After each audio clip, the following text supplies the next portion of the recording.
سەرچاو خاڵە سەفوان سەرچاو کاخدر بەخێر بێ سەرچاو کاگیاس ئازیز سەرچاو هەموو لایەکان بەخێر بێن.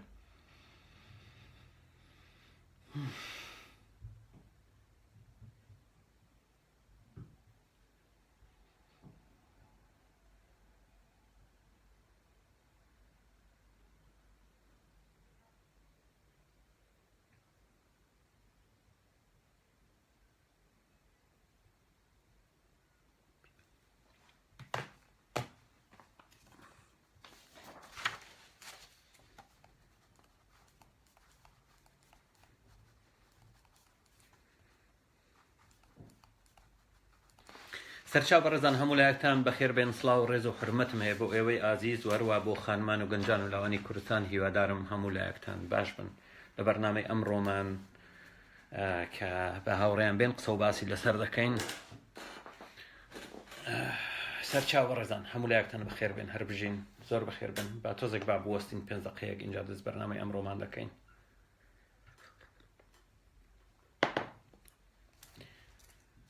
سەبارەت بە گاڵتەجاری یەکتایی، گاڵتەجاری یەکتایی لە ئاینی ئیسلام قسە و باسی لەسەر دەکەین. بۆ خۆشتان تۆزێک پێ بکەنن لە میانەی دەقەکان، پێکەنین خراپ نییە. و هەروە لە ڕوانگەی ئەم دەقانی ئەمڕۆ بۆتان ڕوون دەبێتەوە کە ئەڵڵا گەوجەکەی ئیسلام بۆچی بێدەسەڵاتە و داوا لە جیهادی و موسڵمانەکان دەکا کە کوشت و کوشتاری بۆ بکەن و جیهادی بۆ بکەن. ئەمڕۆ کە بۆتان بەدیار دەکەوێت کە ئیسلام چ ئەڵڵایەکی هەیە و یاخود ئەڵڵای ئیسلام چێیە. اینجا دواتر بۆتان ڕوون دەبێتەوە ئایا ئەم ئەڵڵایە دەکرێت بوونی هەبێ یان نا. هەموو لایەکتان بەخێر بێن. موسڵمانان کاتە قسە دەکەن خۆیان بە پاڵەوانی و هەروەها شامپیۆنی یەکتایی دادنێن، دڵێن تەنها ئێمەین کە خودایەکی تاک و تەنیا دەپەرستین. مەسیحیەکان بڕوایان بەوە هەیە کە دووسێ خودایان هەیە، یەهودەکان بڕوایان بە نازانم چی هەیە، هیندۆسەکان ملیۆنەها خودایان هەیە، زەردەشتەکان 2 خودایان هەیە، ئێزیدیەکان شەیتان دەپەرستن. تەنها ئێمەین و ئێمەین کە یەک خوددا دەپەرستین، خودای ڕاستەقینە و خودای یەکتایی. و ئەمڕۆ کە بۆتان ڕوون دەبێتەوە کە ئەوەی ئیسلام دەیڵێت تەنها گاڵتەجاریە و هیچی تر نییە. بۆتان ڕوون دەبێتەوە کە ئەو ئەڵڵایی هەمیشە باسی دەکەن چ خودایەکە،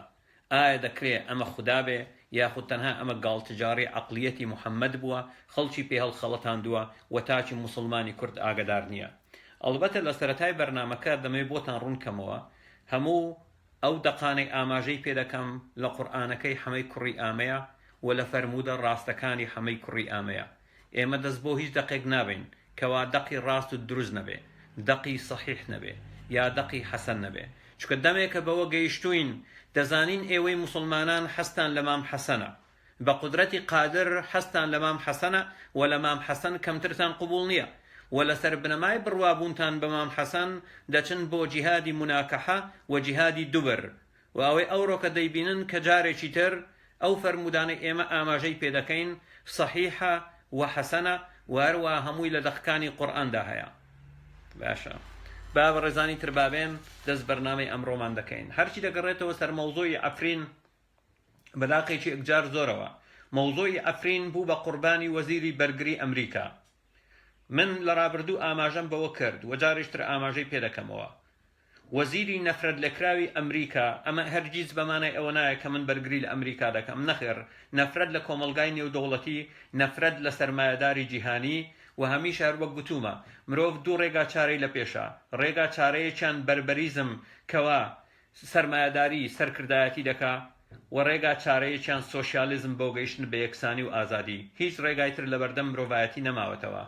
بەڵام ئەگەر هاتوو بین شرۆڤەیەکی واقعی ئەم بارودۆخە بکەین، ئایا ئەمریکا و ئەوروپا دەیانویست ئەفرین بکەوێ؟ هەرگیز. من لەو بڕوایە دانیم، چکە لە بەرژەوەندی ئەمریکا نەبوو و هەروەها لە بەرژەوەندی ئەوروپا نەبوو کە ئەفرین بکەوێ. بەڵام ئیتفاقێکی ژێربەژێری کرا لەلایەن وەزیری بەرگری ئەمریکا تیلرسن کە ڕێک سیاسەتەکانی دژ بە ترامپ بوو و لەسەر ئەو بنەمایش ترامپ لای برد و تاوەکو ئەم کۆتایی ئەم مانگە بەردەوام دەبێت. دواتر سەرۆکی CIA بەناوی مایک پۆمپیۆ لە شوێنی دادنێ. تیلرسن ئیتفاقی کردبوو لەگەڵ رووسیا، ئێران، تورکیا و هەروەها قەتەر. بۆ نمونە لەگەڵ ئەوەی ترامپ دژی قەتەرە، بەڵام تیلرسن لەگەڵ قەتەردا بوو. لەگەڵ ئەوەی ترامپ دژی ئیتفاقیەی نەوەوی نێوان ئۆباما و ئێران بوو دەبینی تلرسن لەگەڵمانەوەی ئەو ئیتفاقیەیە و ترامپ دژی بوو دەبینی تلرسن لەگەڵ ئەوەی بۆ نمونە لەگەڵمانەوەی بەشار ئەسەد بوو بەڵام دەبینی ترامپ دژیمانەوەی بەشار ئەسەدا و لە ڕوانگەی ئەمەوە ئیتفاقێکی ژێربەزێری کرا لەلایەن ئەو لایەنانە ئەوە بوو رووسیا غۆتەی شەرقی لە جیهادیەکان وەرگرت بە سەرکردایەتی تورکیا و بەرامبەر بە ئەمە ئەفرینی بە تورکیا فرۆشت لێرەدا بارودۆخەکە زۆر سەخت بوو بۆ ئەمریکا وەک ئەوەیە لە زمانی ئینگلیزی پێی دەڵێن کاچ 22 واتە دارێک بەدەستوەیە هەردوو لای گووە ئەگەر هاتوو تەرجمەیەکی واقعی و ڕاستەقینانەی بکەین بۆ سەر زمانی کوردی ئەگەر هاتوو دەستبەرداری ئەو مۆزوعە بووایە ئەوە ئەفرین دەکەوت بە بەرژەوەندی کوتلەی رووسیا تورکیا ئێران و هەروەها بەشار ئەسەدیش تا ڕادەیەکی زۆر تەواو دەبێ ئەگەر هاتوو بێدەنجی لێ نەکردبایە ئەوە بارودۆخەکە دژوارتر دەبوو ئەو کاتە ئیتفاقیەی یاخود هاوپەیمانی نێوان تورکیا رووسیا ئێران سەقامگیرتر پتەوتر بەهێزتر دەبوو و ئەگەری ڕوودانی جەنگی جیهانی سێهەم داهاتە ئاراوە لەبەر ئەوە کاتێک ئەفرین کەوتە بەردەستی تورکیا تەسەوڕ نەکەن کە ئەمە بۆ تورکیا ئیدامەی هەبێ من پێم وایە زوو یا درەنگ تورکیا تڕۆ دەکرێت لە ئەفرین دەردەکرێت و تەنانەت خودی ئەمریکا و ئەوروپا پلانیان هەیە لە هەڵبژاردننی ئەم ساڵی تورکیا ئەم ساڵی تورکیا کەوا بە هەموو شێوەیەک لە ئەتیباری ئۆردوغان بدرێ و ئۆردوغان لە دەسەڵاتی سیاسی دوور بکرێتەوە ئەمە هەر زۆر بە خێرایی ویستم ئاماژەی پێ بکەم هەروەک لە ڕابردووش لە بەرنامەکانی پێشومان سەبارەت بە مۆزوعی ئەفرین ئاماژەمان پێکرد بەڵام لە کۆتاییدا ئەفرین توانی خۆراگری خۆی نیشان بدا بەرامبەر بە گەورەترین چەتەی خۆرهڵاتی ناوەڕاست کە تورکیایە و بەرامبەر بە چەتەکانی هەمەی کوڕی ئاما بەڵام مەوزوعی سەرەکی دەمینێتەوە خۆمان بووین کە خیانەتمان لە قەزیە ئەفرین کرد بەر لەوەی کەوا لایەنێکی تر تاوانبار بکەین سەبارەت بە قەزیە ئەفرین ئەوە پارتی دیموکراتی کوردستان بوو هەر وەک لە سەرەتا من چەند هەفتەیەک بەر لە ئێستا ئاماژەم پێکرد گوتم بنەماڵەی بارزانی 400 چەتیان ناردووە بۆ پشتیوانیکردن لە ئەفرین و ئەمە دواتر ڕاست دەرچوو زۆرێک لەو کلیپە ڤیدیۆیانەی کەوا دەردەچن ئەوانەی بە زمانی کوردی و بە دەمامق قسە دەکەن بریتین لە چەتەکانی بنەماڵەی بارزانی چکە بنەماڵەی بارزانی لەگەڵ تورکیا ئیتیفاقیەی سەربازیشیان هەیە ئیتیفاقیەی سەربازی ژێربەژێریشیان هەیە ئەگەر بارودۆخی پاردی کەوتە مەترسیەوە تورکیا فریای دەکەوێت و ئەگەر هاتوو تورکیا پێویستی بە چەکداران یا پێویستی بە کۆمەکی پارتی بوو بە هەر شکل و شێوەیەک بۆ پروپاگەندەی هەڵبژاردن یا بۆ هەر مەسائلێشتر پارتی مولزەمە بەوەی کە پشتیوانی بکات تەنانەت بە لێدانی پەکەکەش لەبەرەوە ئەگەر هاتوو بگەڕێنەوە بۆ کوردستانی باشوور تاوانبارە گەورەکە نەک تەنها پارتیە بەڵکو تاوانباری گەورە هەموو حیزبە سیاسیەکانی کوردستان لە کوردستانی باشوور یەک حیزبی سیاسیمان نەبینی لە کوردستانی باشوور بە گۆڕان بە یەکێتی بە حیزبەکانی تر کەوا بەیاننامەیەکی ناڕەزایەتی بدەن بنەتەوە یەکگرتووەکان لە هەولێر نەمانبینی یەک حیزبی سیاسی لە کوردستانی باشوور بەیاننامەیەکی ناڕەزایەتی بدەن بە قونسڵی تورکیا لە کوردستانی باشوور نەمانبینی یەک حیزب ئەوانەی ئیدعای گۆڕانکاریش دەکەن کە بەیاننامەیەکی ناڕەزایەتی بە ناوی خەڵکی کورد لە کوردستانی باشوور بدەن بە قونسڵی تورکیا و ئیتالیا و ئەڵمانیا و بەریتانیا و ئەمریکا ئەم کاریان نەکرد چکە نانەوێت دڵی ئۆردوغانەکان لە خۆیان بڕەنجێنن ئەمە تاوانەیەکی گەورە بوو کە بەرامبەر بە ئەفرین کردیان خاڵی سێیەم خەڵکی کورد پێویستە باش بزانن خەڵکی کورد پێویستە باش بزانن لەگەڵ نەمانی پەکەکە شتێک بە ناوی کوردستانی باشوور بوونی نامینێتن پێت خۆش بی یان نا لەگەڵ ئایدۆلۆژیای پەکەکە بیتەوە یان نا لەگەڵ ئایدۆلۆژیای پەکەکە بیتەوە یان نا و ئێستاکە کار دەکەن لەسەر لەناوبردننی پەکەکە بەڵام من پێم وایە ئەوە خەیاڵیان خاوە و ناتوانن ئەو مەوزوعە بە هیچ شێوەیەک بەدەست بینن ئەمە زۆر بە خێرایی سەبارەت بە بارودۆخی ئەفرین من نامێ قسە و باسی زیاتری لەسەر بکەم بەڵام داهاتوو بۆ نمونە دەیسەلمێنێ کە ئەفرین دەبێ بە گۆڕستانی ئیخوانیەکان دەبێ بە گۆڕستانی جیهادیەکان و هەتاوەکو دوایی هەموو لایەکان بەخێر بن لە بەرنامەی ئەمڕۆمان سەبارەت بە ئەڵڵای ئیسلام چێە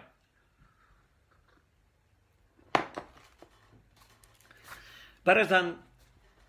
مسلمانان پێمان دەڵێن کە تاکە ئاینن یەک خوددا دەپەرستن خودای ڕاستەقینە وەروەها خۆیان پێ قارەمانی یەکتایی خوداییە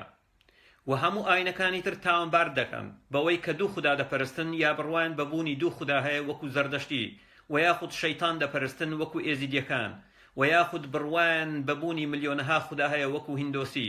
و یاخود بڕوایان بە ئیستنساخی ڕۆح هەیە، و یاخود بڕوایان بەبوونی سێ خوددا هەیە کە بریتین لە مریەم و مەسیح و خوددا وەکو ئاینی مەسیحی، و یاخود بڕوایان بەوە هەیە کەسێک کە بە ناوی عەزیزە حوزێرە چییە کەوا گوایە یەهودیەکان دەیپەرستن و پێیان وایە. ئیسلام هەمیشە پێمان نیشان دەن کە الله بریتیە لە خودای ڕاستەقینە، الله ئەکبەر بریتیە لە خودای ڕاستەقینە و خۆیان قارەمان و شامپیۆنشیپی یەکتایی خوداین. ئەمڕۆکە بۆ هەموو کەسێک ڕوونی دەکەینەوە کە ئەم خودایە خودایەکی گاڵتەجارە و ممکن نییە بە هیچ جۆرێک بوونی هەبی. الله ئەکبەر بە هیچ جۆرێک بوونی نییە. تەنانەت هەر کەسێکی عاقڵ هەر کەسێکی عاقڵ بێ وشەی الله ئەکبەر وەرجێڕی بۆ سەر هەر زمانێک لە زمانەکان، واتە بۆ نمونە ئەگەر هاتوو بیکەین بە ئینگلیزی واتە Allah is the biggest، واتە الله گەورەترینیانە، واتە بۆ مقارنە بەکاردێ. ئەگەر هاتوو لە زمانی کوردی وەری بجێڕین واتە الله گەورەترینیانە، واتە الله گەورەترین خودایە، واتە خودای تریش هەیە، واتە لە ڕوانگەی بەراوردکاری مقارنە بەکاردەهێنرێ و ئێمە لە ڕابردوو نیشانمانداوە بە گوێرەی پاشماوە مێژوویەکان یا ئاسەوارە مێژوویەکانی دورگەی عەرەبی و شوێنانی تر کە ئەمە هوبەل العەظیم بووە. بابێن ئەمڕۆکە بابزانین ئایا ئەڵڵای ئیسلام لە ڕاستیدا چ خودایەکە؟ ئایا کاتێک پێمان دەڵێن خودای ئەوان نەڕەنجی هەیە و نەبۆنی هەیە و نەشوێنی هەیە و نەمەکانی هەیە، ئایا ئەمە تێڕوانینێکی سمێڵ قوتەکانی ئەم سەردەمەیە یا لە خلالی 1400 ساڵی ڕابردوو بە جۆرەی فەرمودەکانی محەممەد و هەروەها دەقەکانی قورئان ئیسلام بڕوایی بە خودایەک هەبووە کە پێی دەوترێت خودای سپینۆزا. سپینۆزا دەڵێ ئەگەر خوددا بوونی هەبێتن ئەو خودایە کە نە شوێنی هەیە، نە جێگای هەیە، نەکاتی هەیە، بەڵکو بریتیە بەو زەیکەوا لە گەردوون بوونی هەیە. مسلمانان ئەمڕۆ کار وەک چۆن شەرم دەکەن لە دەقەکانی بوخاری، لە دەقەکانی موسلیم و هاتون کەوا یحرفون الکەلیمە من بعد مواضعه، واتە مانای وشەکان لە ناو دەقەکان دەگۆڕن، هاتون بە هەمان چەشن دەیانەوێ ئەو پێناسە کۆنانەی کە بۆ خوداکەیان هەیان بووە بێن نوێی بکەنەوە جارێکی تر، چونکە شەرم لەو دەقانە دەکەنەوە. بۆ نمونە لە سەرەتا ئەگەر بین بۆ سەر شێوەی خوددا یا شێوەی الله لە ئیسلامدا بە فەرمودەیەکی بۆ چەند فەرمودەیەک دەست بە باسەکەمان دەکەین. فەرمودەی یەکەم شێوەی خوددا. شێوەی خوددا هەمەی کوڕی ئامە لە چەندەها فەرمودەی ڕاست و صحیحدا ئاماژەی پێکردووە کە شێوەی خوددا چۆنە. بۆ نمونە لە مسلم كتاب البر والصلة والآداب باب النهي عن ضرب الوجه، واتە دەواازەی نەهیکردن لە لێدانی دەم و چاو لە کاتی شەڕدا. لە فەرمودەی ژمارە 2612 هەمەی کوڕی ئامە دەڵێ إذا قاتل أحدكم أخاه فليجتنب الوجه، واتە دواروە بە شێوەی تریشاتی فەرمودەکە، واتە هەمەی کوڕی ئامە دەڵێ ئەگەر هاتوو مسلمانێک شەڕی برا مسلمانەکەی کرد ئەوە خۆی بە دوور بگرێ لە لێدانی دەم و چاوی. و هەروەها لە فەرمودەیەکی تر هاتووە إذا قاتل أحدكم أخاه فلا يلطمن الوجه، و ئەگەر هاتوو مسلمانێک لەگەڵ برا مسلمانەکەی بە شەڕ هات ئەوە نابێ بەشەق یا بەلێدان لە دەم و چاوی بدەین. بزانین هەمەی کوڕی ئامە بۆچی دەڵێ نابێ مسلمان لە کاتی شەڕدا لە دەم و چاوی برا مسلمانەکەی بدا. لە فەرمودەیەکی تردا وەڵاممان داتەوە هەمەی کوڕی ئامە لە هەمان سەرچاوە دەڵێ إذا قاتل أحدكم أخاه فليجتنب الوجه فإن الله خلق آدم على صورته. دەڵێ ئەگەر هاتوو مسلمانێک شەڕی لەگەڵ برا مسلمانەکەی کرد ئەوە خۆی بە دوور بگرێ لە لێدانی دەم و چاو. بۆچی بزانین هەمەی کوڕی ئامە هەروەک هەمیشە وەڵاممان دەداتەوە و ڕێگا دەگرێت لەوەی مسلمانان بێن بە کەیفی خۆیان تەویلی دەقەکانی قورئان بکەن. دەڵێتن چونکە الله ئادەمی لەسەر شێوەی خۆی دروست کردیە، واتە الله ئادەمی لەسەر شێوەی الله دروست کردیە. فإن الله خلق آدم على صورته، واتە الله ئادەمی لەسەر شێوەی خۆی دروست کردیە، واتە الله بینیویەتی شێوەی خۆی چۆنە. بۆ نمونە جا لە ئاوێنەبی لە هەر شتێک بینیویەتی کەوا شێوەی دەم و چاوی خۆی چۆنە، هاتووە کوتومت ئادەمی لەسەر ئەم شێوەیە دروست کردیە. ئەگەر هاتوو هەر کەسێک گورد بیتەوە لە شێوەی دەم و چاوی خۆی لە سیمای خۆی دەبینی دوو چاوی هەیە و لوتی هەیە و دەمی هەیە و زمانی هەیە و ددانی هەیە و گوێژ هەیە و هەتاوەکو دوایی. بۆ نمونە ئەڵڵای ئیسلام دەڵێ من ئادەمم بە هەمان ئەو ڕوخسارانەی خۆم دروست کرد. و ئەگەر هات و مسلمانانی کلااوچی دێن دەڵێن ئەو زەمیرەی لە سوورەتی هی دەڵێن ناگەڕێتەوە بۆ ئەڵڵا. ئەوە ئیبن تەیمیە زۆر بە جوانی وەڵامیان داتەوە و هەروە ئەحمەد بن حەمبەل وەڵامیان داتەوە و پێیان دەڵێ گوو بخۆن. زۆر بە کورت مختصری پێتان دەڵێ گوو بخۆن، مەجالی تێدا نییە. چکان دێکیان هاتوون دەڵێن کاتێک دەڵێ ئەڵڵا مرۆڤی ئەڵڵا ئادەمی لەسەر شێوەی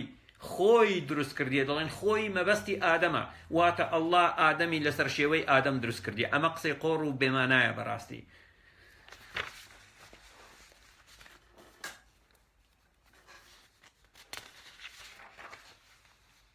بۆ نمونە طبقات الحنابلة جزئی یەکەم لاپەڕە 285 دەڵێ قال الإمام أحمد بن حنبل، إمام أحمد بن حنبل کەوا دامەزرێنەری مەذهبی حەنبەلیە دەڵێت من قال إن الله خلق آدم على صورة آدم فهو جهمي وأي صورة كان لآدم قبل أن يخلقه. دەڵێ هەر کەسێک بڵێتن الله ئادەمی لەسەر شێوەی ئادەم دروست کردیە بە گوێرەی ئەو فەرمودەیە، ئەوانە تەلاعوب بە وشەی زەمیر متصل ها دەکەن. دەڵێ ئەو کەسە هەر کەسێک بڵێتن ئادەم لەسەر شێوەی ئادەم دروستکرایە و ئادەم لەسەر شێوەی ئەڵڵا دروست نەکرایە،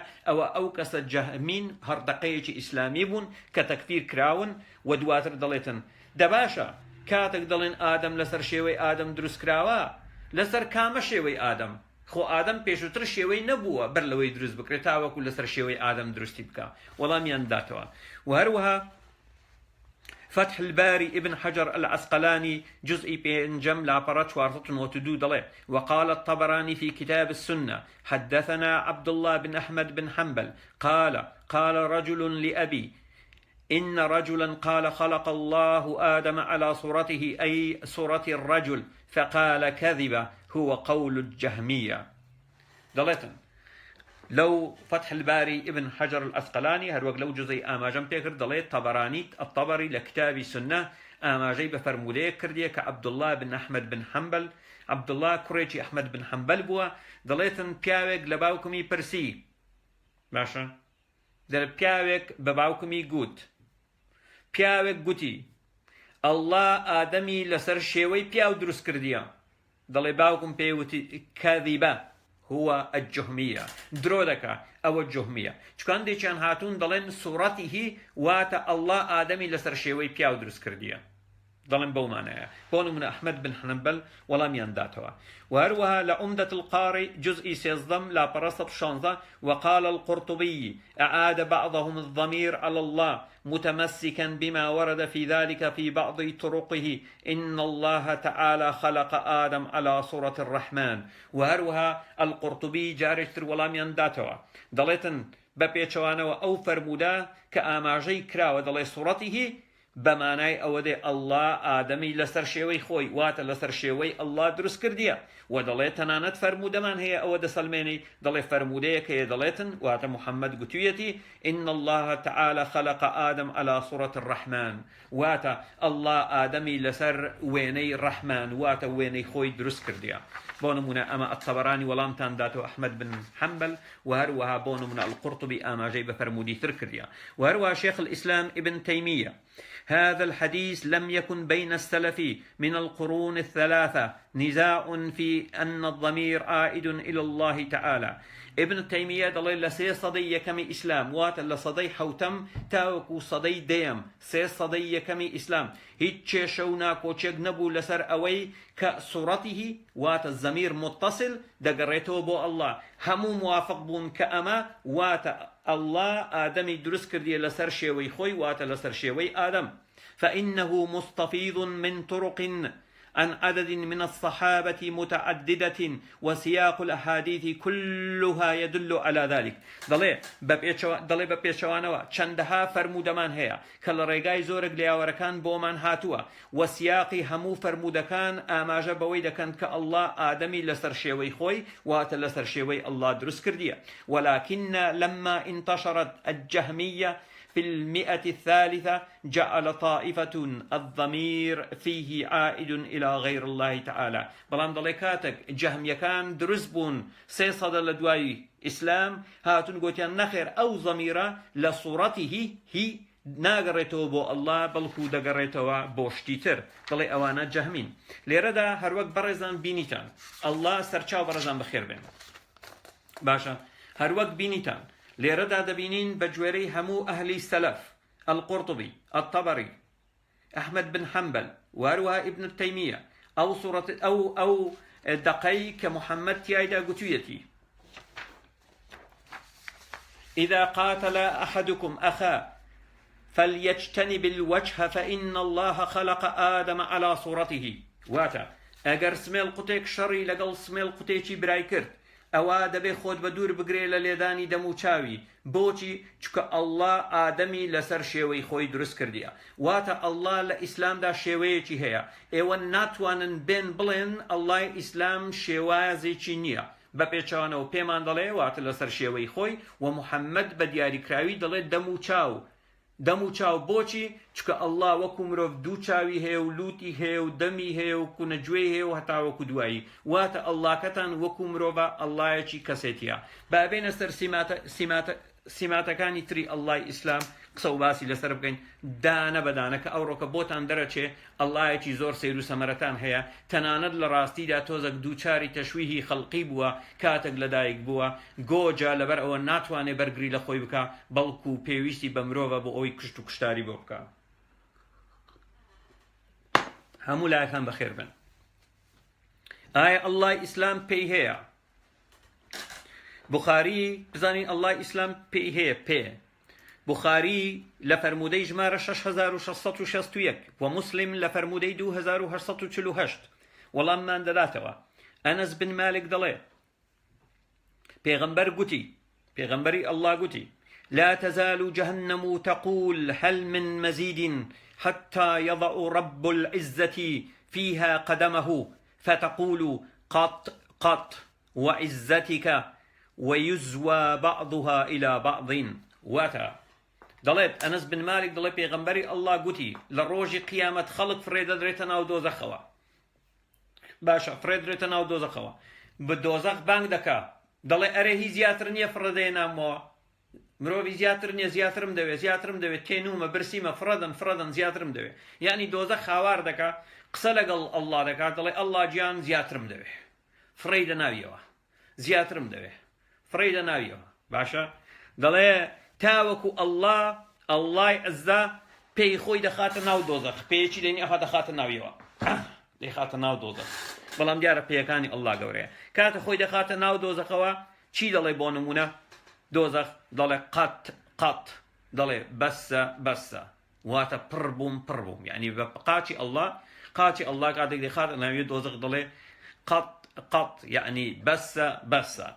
وەسوێن بە ئەڵڵا دەخوا دەڵێ تاوەکو وای لێ دێکەوە بەشەکانی دۆزەخ یەکتر پڕ دەکەنەوە لەگەڵ قاچی ئەڵڵا. باشە یعنی ئەڵڵا قاچی خۆی دەخاتە ناو دۆزەخ. یعنی ئێمە ئەڵڵا بە قاچەکانی خۆی ئێمە تەبریک دەکات لە ناو دۆزەخ. ئێمە لە ناو دۆزەخین ئەڵڵا گیان قاچی خۆی دەخاتە ناو دۆزەخ. ئێمە یعنی بۆ نمونە دەستمان و قنگمان و کەوا بۆ نمونە چێممان پێدەدەن لە دۆزەخ و شتی سەیر و سەمەرەمان پێدەدەن بۆ نمونە لە ناو دۆزەخ و درەختی قوزدەڵ قورتمان پێدەدەن و زەق نەبوتمان پێدەن بەڵام ئەڵڵا گیان قاچی خۆی دەخاتە ناو ئەم پیسایی دۆزەخەوە. باشە بەڕێزان ئەمە فەرمودەی بۆ نمونە لە بوخاری 6661 مسلم 2848 و هەروەها بۆ نمونە لە فەرمودەیەکی تر بوخاری ژمارە 4850 مسلم 2847 دەڵێ عن ئەبی هورەیرە دەڵێ پێغەمبەری ئەڵڵا فەرمووی تەحاجەتی الجەنەة والنار بەهەشت و دۆزەخ مشت و مڕیان بوو. یعنی وەکو لە کوردەواری بەڕێزان ئەوە هەیە دەڵێتن بۆ نمونە دووکەونە قافاز گفتوگۆیانە ئامۆزا گیان ئامۆزا تو باڵە بەرزی ئامۆزا. لاجە لێرەدا دۆزەخ و بەهەشت لەگەڵ یەکتر قسە دەکەن، مشت و مڕ دەکەن بەڕێزان. ئەوە دۆزەخە بۆ نمونە چۆن بۆ نمونە ماڵی شەیطان لە تەنیش ماڵی ئەڵڵایە جار بەجار بۆ نمونە مشت و مڕ دەکەن، قسە لەگەڵ یەکتری. دۆزەخ و بەهەشت لەگەڵ یەکتر قسە دەکەن. تەحاجەتی الجەنەة والنار، دۆزەخ و بەهەشت مشت و مڕیان کرد. بزانین چێ مشت و مڕەکە لەسەر. فقالت النار، دۆزەخ گوتی أوثرت بالمتكبرين والمتجبرين، دەڵێ امتیازی ئەوەم پێدرا کە لوودبەرزان و ستەمکاران بێنە ناومەوە. یعنی شانازی بەخۆی دەکا دۆزەخ، شانازی بەخۆی دەکا کەوا مۆڵگەیە بۆ کەسانی لوودبەرز وەروە ستەمکار. وقالت الجەنەة مالی، بەهەشت گوتی ئەی بۆچی من ئاوا، یعنی بەهەشت بۆ منە گلەی دەکاتن، ئەی بۆچی من وە، یعنی لە بەهەشتەکەی من تەنها ئەوانەی تێدایە شڵپەشڵ لەسەر قنجی مناڵانی لوز دەکەن و هەروەها خەریکی نێوگەڵی حۆریەکانن. یعنی بەهەشت بۆ منە دەڵێ مالی، ئەی من بۆچی ئاوانیم، من بۆچی وەک تۆ نیم دۆزەخ، یعنی ئەو کەسانە نایەنە ناومەوە. لا يدخلني إلا ضعفاء الناس وسقطهم، باش دەڵێ تەنها کەسانی بێهێز و لاواس بۆ نمونە هاتوونەتە یعنی خوداپەرست لەناو مندان. بەهەشت وا دەڵێ.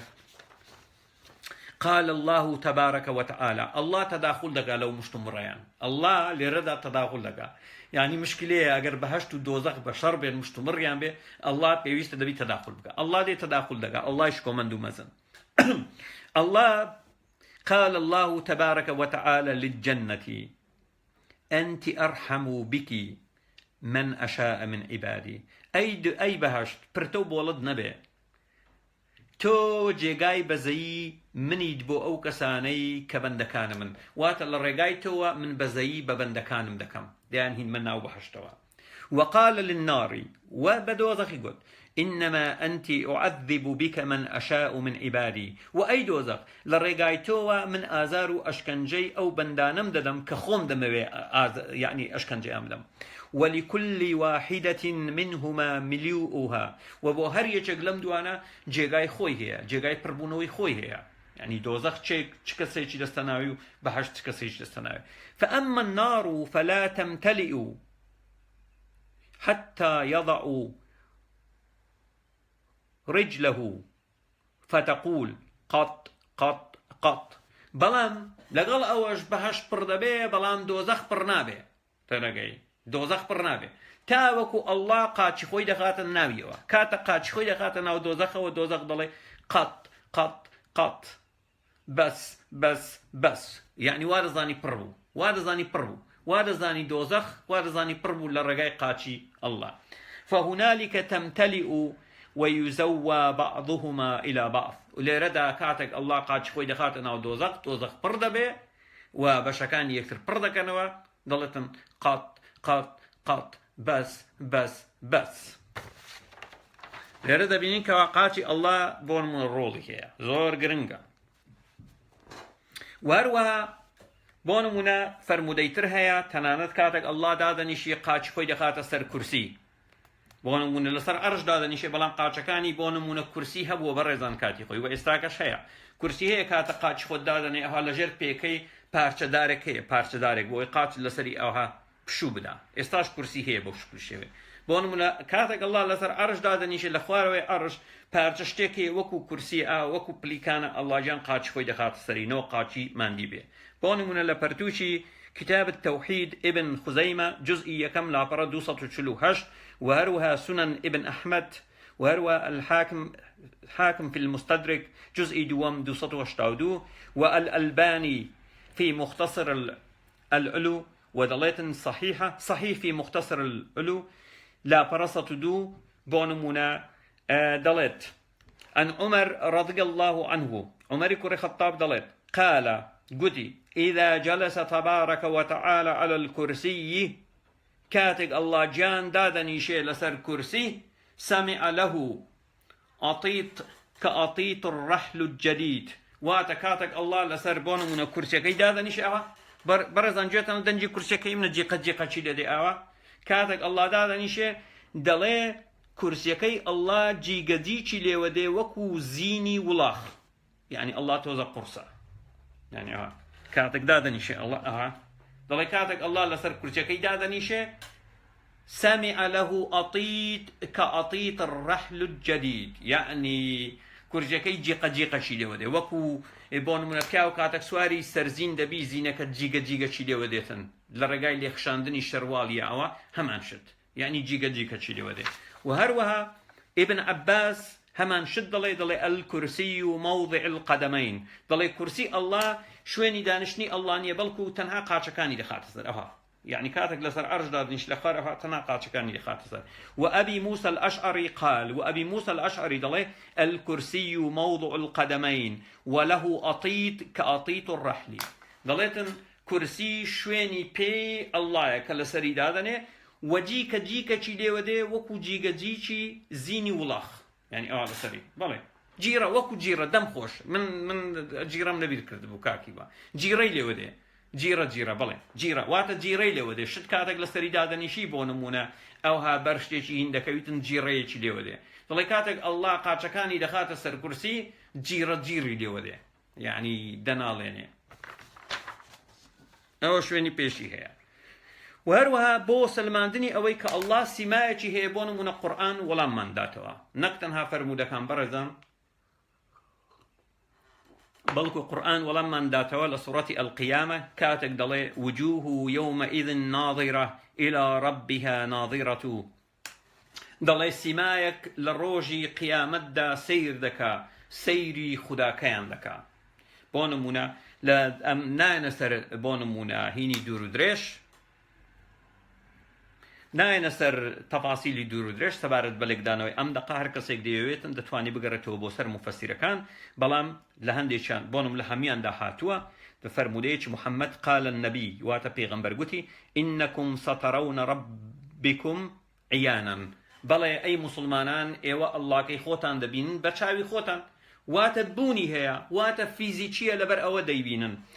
واروا لفرمودەیەکی تر إنكم سترون ربكم كما ترون هذا القمر، ودڵێ ئێوە خوداکەی خۆتان دەبینن وەکو ئەو مانگەی، چۆن ئەو مانگە دەبینن ئەڵڵاکەشتان دەبینن، چۆن خۆر لە ڕۆژدا دەبینن ئەوە ئەڵڵاکەتان دەبینن، واتە شتێکی فیزیکیە و دەیبینن، ئەوە سیماشی هەبوو.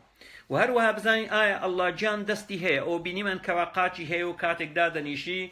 لەسەر کورسەکەی جیرەجیری لێوە دێ، واتە شتێکی فیزیکیە لەبەر ئەوە جیرەجیری لێوە دێ، شتێکی فیزیکیە نەک ڕۆحانی.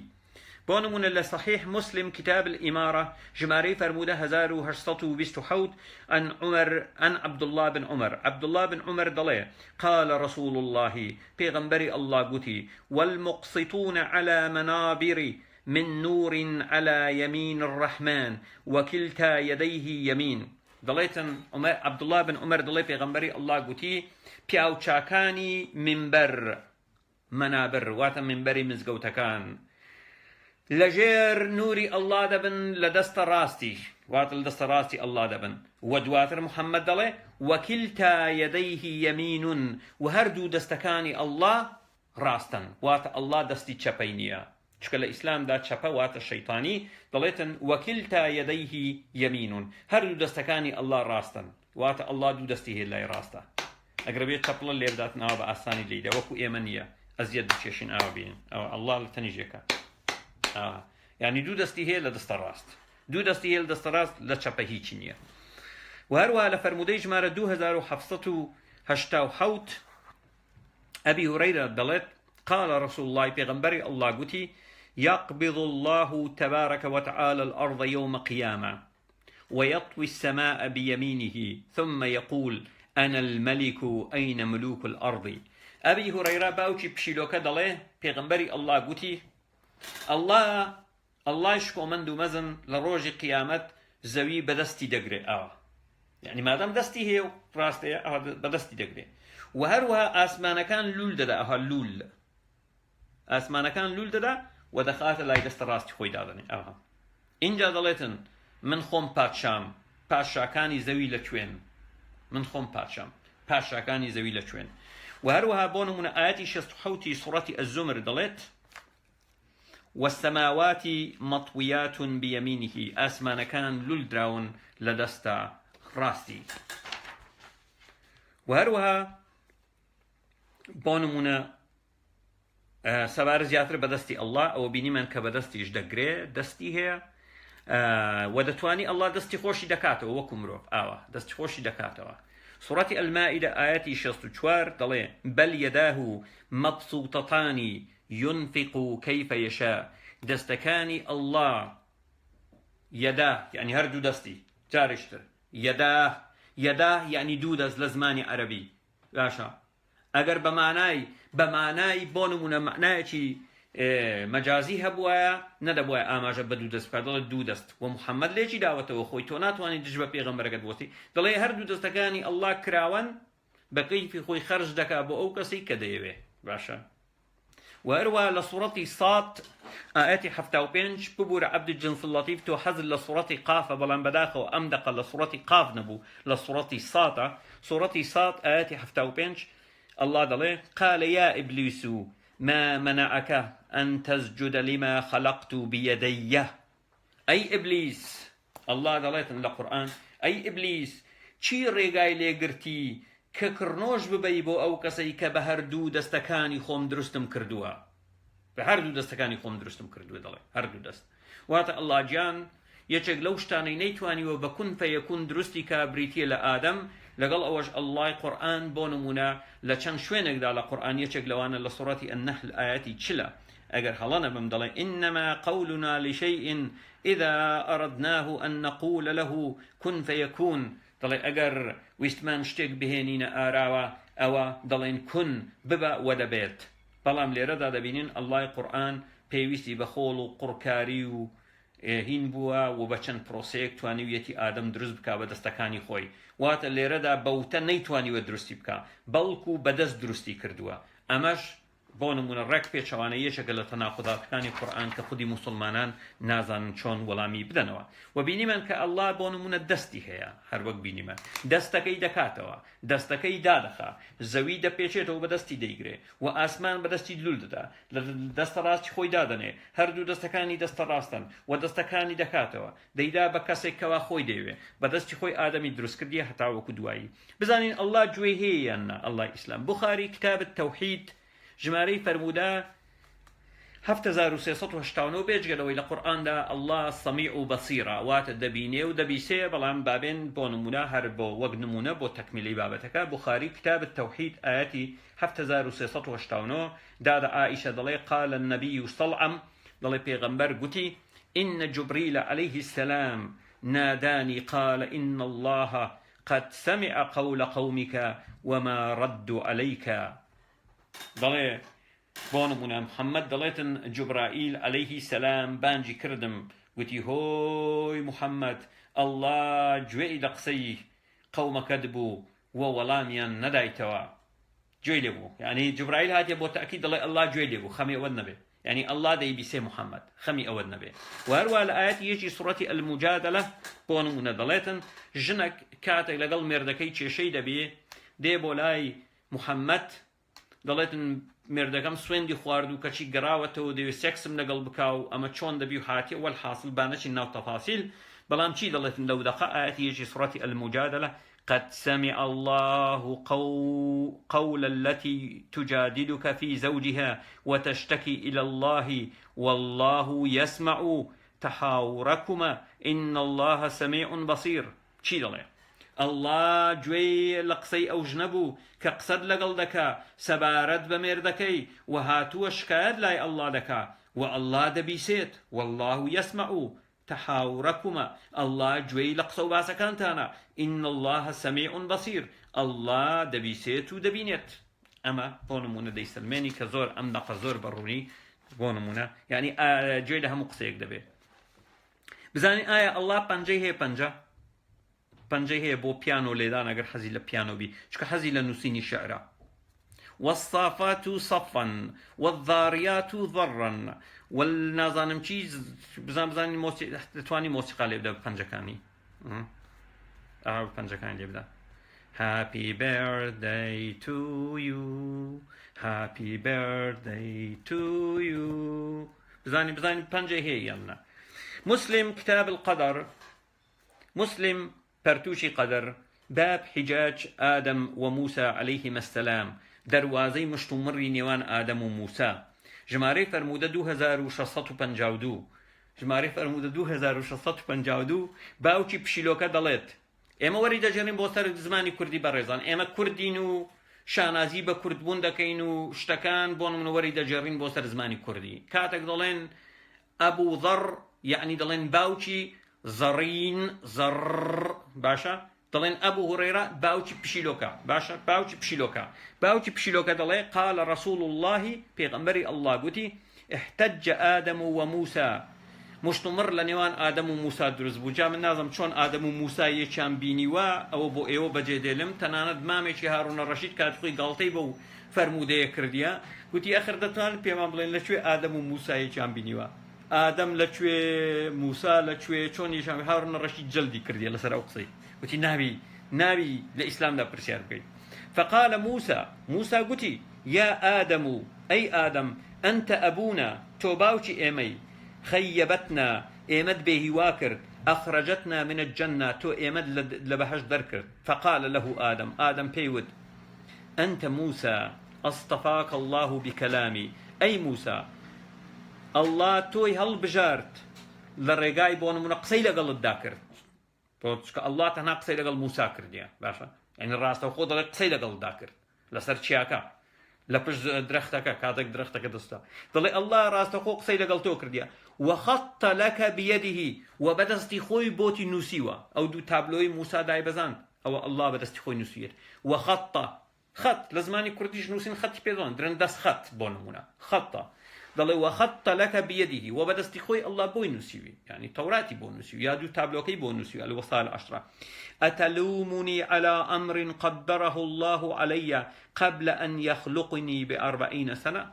أي موسى قليم لدكي سبارت بشتك كالله برياري لسر دابو تل صال برلوي درستن بك وات تل صال برلوي درستن بك الله برياري دابو كمن دبي سيو بخوم وشيطان بون منزفرم بيبا ومن دبي لدا بهش دربشم توبوش قليم لدكي أما قدري الله بو الله خوي برياري دابو. ومحمد الله الله رجاء أو مشتمرية آدم لا موسى بردوا وهذا بنيمان بنجشي هي بارك الله أو بنجشي هي وهروا الله إسلام الله يجي سيد السمرية يشغل الصفات كاني أو هر كواب بيوندي بالصفاتي فيزيكيونيا. الله إسلام غيره هي غيره حسب غيره لك. بخاري كتاب التوحيد جماري فرمودة حفت هزار وتوارصة أنا عبد الله قال رسول الله ما من أحد أغير من الله، هيج كسيك غيري وكو الله نيا. الله زور هز بغير دكا آقا داربن، الله زور هز بغير دكا وكو هيج كسيك ترنيا باشتر چاو برزام خير بن. الله غيري هي وانا من الجن غيري هي بياو غيري هي بلام أو غيري أصلا فشي لچاو غيري الله زور هز بغير دكا آقا داربن.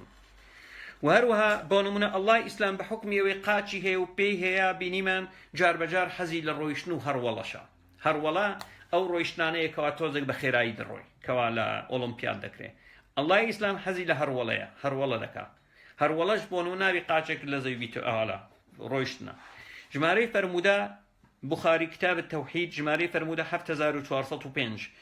أبي هريرة باوتي بشيلوكا قال النبي بيغمبر قتي يقول الله تعالى الله مزن ضليت أنا ظن عبدي والحاصل بابين سركوتاي فرمودكا تشكدور دريجة با ضليتن وإن تقرب إلي بشبر تقربت إليه ذراعا. الله ضلي هر بنديك بيچوككم بستيكم بباتي أو من باس جشي دبمي نابور ما بستم يعني الله دلتن أجر هاتو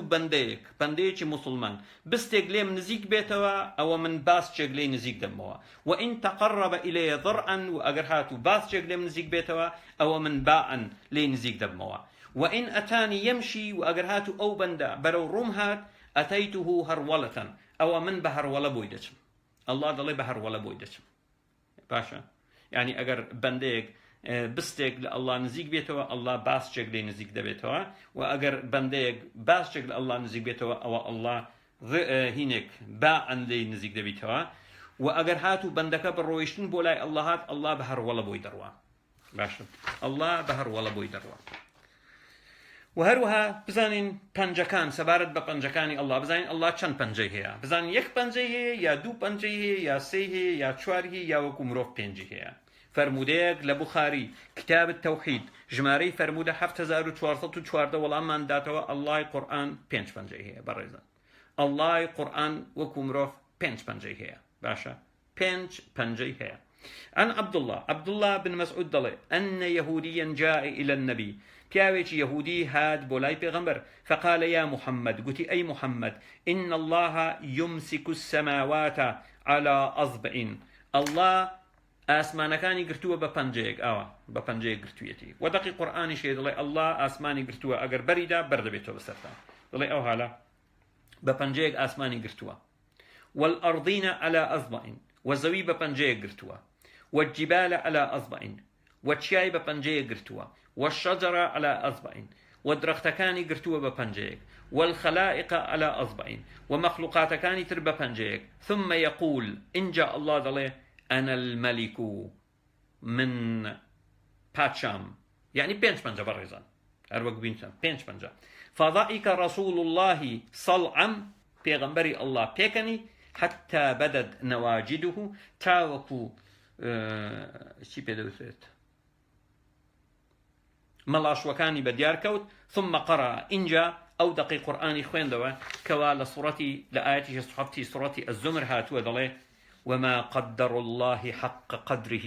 لەگەڵ ئەوەشدا ئێوەی جوو یعنی بۆ نمونە ئەو حەقا کە شایستەیە بە ئەڵڵا نادەن یعنی دەڵێ ئەو ڕاستی دەزانن ئێوە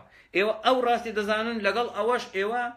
حەقی خۆی بە ئەڵڵا نادەن فقال عبد الله بن مسعود دڵێ فضحك رسول الله صلعا تعجبا وتصديقا له دڵێ پێغەمبەری الله پێکەنی بەهۆی ئەوەی سەرسامی ئەم پیاوە یەهودیە بوو و هەروەها بەهۆی ئەوەی بڕوای بە قسەکانی ئەم پیاوە یەهودیە هات واتە محەممەد پێی وایە الله پێنج پەنجەی هەیە بەڕێزان ودقي سورة الزمر دلت وما قدر الله حق قدره والأرض جميعا قبضته يوم القيامة والسماوات مطويات بيمينه سبحانه وتعالى عما يشركون واتا دلت الله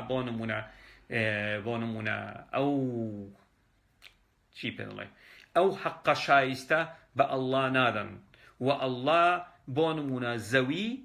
لروج قيامة دقري وهروها آسمانەکان دەپێچێتەوە لە دەستە ڕاستی خۆی دادەنێ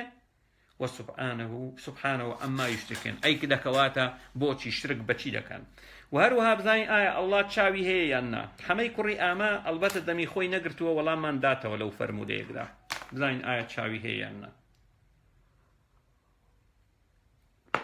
بورن بەڕێزان بخاري كتاب التوحيد إجماري فرمودة 7407 أنا عبد الله دڵێ قال ذكر الدجال عند النبي صلعا فقال عبد الله دڵێ ئاماژە بە دەجال کرا لای پێغەمبەر گوتی إن الله لا يخفي عليكم الله لە ئێوە نایشارێتەوە باشە إن الله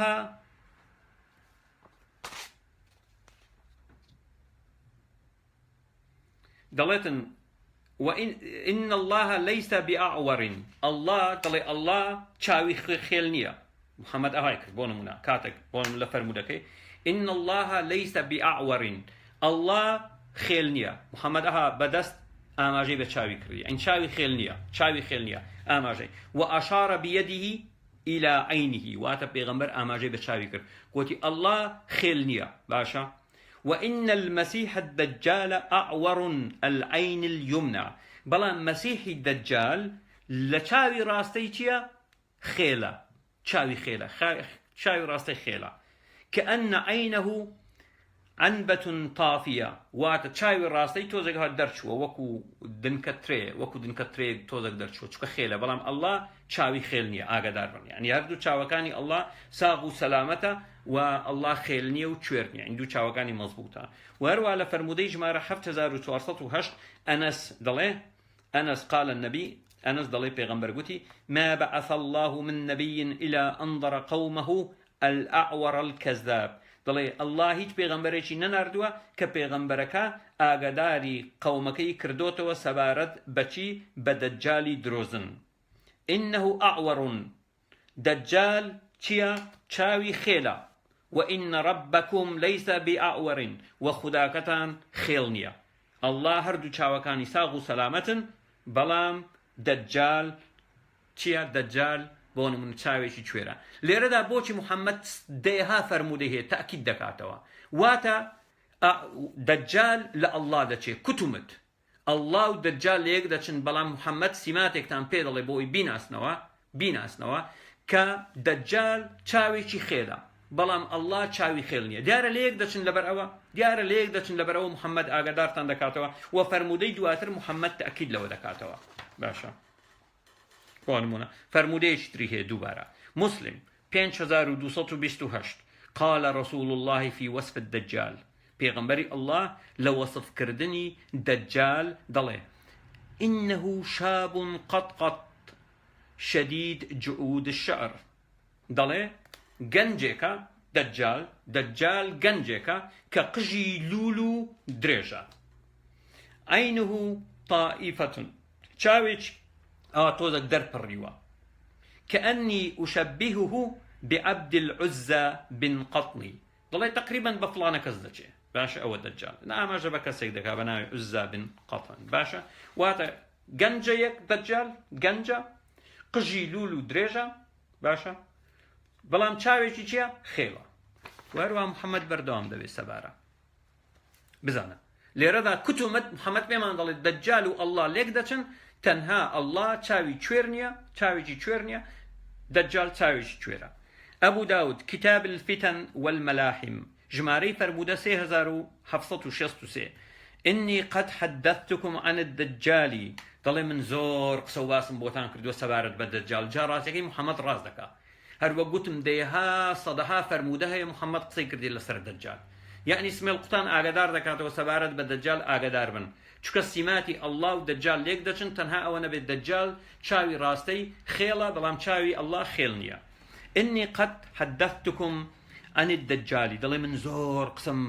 بۆتان کردووە سەبارەت بە دەجال حتى خشيت أن لا تعقلوا، دەڵێ تەنانەت وام لێ هاتووە وازام ئێوە عاقڵ نابن تێناگەن. ئەرێ موسڵمانان بۆچی تێناگەن بابە؟ یعنی بۆچی تێناگەن؟ پێغەمبەرەکەتان لە دەستان ناڵێتی، پێغەمبەرەکەتان لە دەستان ناڵێتی. دەڵێ حتى خشيت أن لا تعقلوا، دەڵێ تەنانەت دەترسێم کەوا تێنەگەن عاقڵ نەبن. یعنی تێبگەن، من پێتان دڵێم چۆن جیاوازی بکەن لە نێوان ئەڵڵا لەگەڵ دەجال. خشيت أن لا تعقلوا، دەزانی زۆر بێعەقڵن، دەزانی زۆر کەر و چوارپێن، تێبگەن. إن مسيح الدجال رجل قصير، مسیحی دەجال پیاوێکی کورتە باڵایە. ئەفحەج، پێکانی بۆن 5 پەنجەیە، بەڵام وەکو مریژک چۆن 4 پەنجەی بەلاوە دەچێت و پەنجەیەکی پەنجە گەورەکەی ئاوا. بۆ نمونە بۆ بنم پێکانی مرۆڤ ئاوایە، بەڵامی مریشک ئاوایە، یعنی پێکانی ئاوایە بەو شکل و شێوەیە. باشە یعنی پەنجە گەورەکەی تۆزە جیابوویتەوە لەوانی تر ئاوا. باشە ئەعوەڕ مەطموس العەینی، دەڵێتن چاوێکی خێڵە، بەڵام کاتە خێڵیشە زۆر دڕنەپڕی و نەچۆتە ژوورەوە. فەئین سەیرکە، ئەمە زۆر گرنگە، گوێ بگرن بەڕێزان. فەئین ئولبیسە عەلەیکم، و ئەگەر هات و لێتان تێکچوو کە دەجال و ئەڵڵا لێک گیانەکەنەوە، سەیرکە محەممەد. فەئین ئولبیسە عەلەیکم، ئەگەر لێتان تێکچوو نەتان توانی لێکیان جیاکەنەوە، واتە بە گوێرەی سیفاتەکانی پێشووتر ئەڵڵا کورتە باڵایە، قژی درێژە، گەنجە.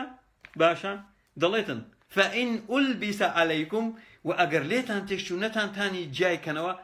فاعلموا، بزانن إن ربكم ليس بأعور، خداكتان خێڵ نییە.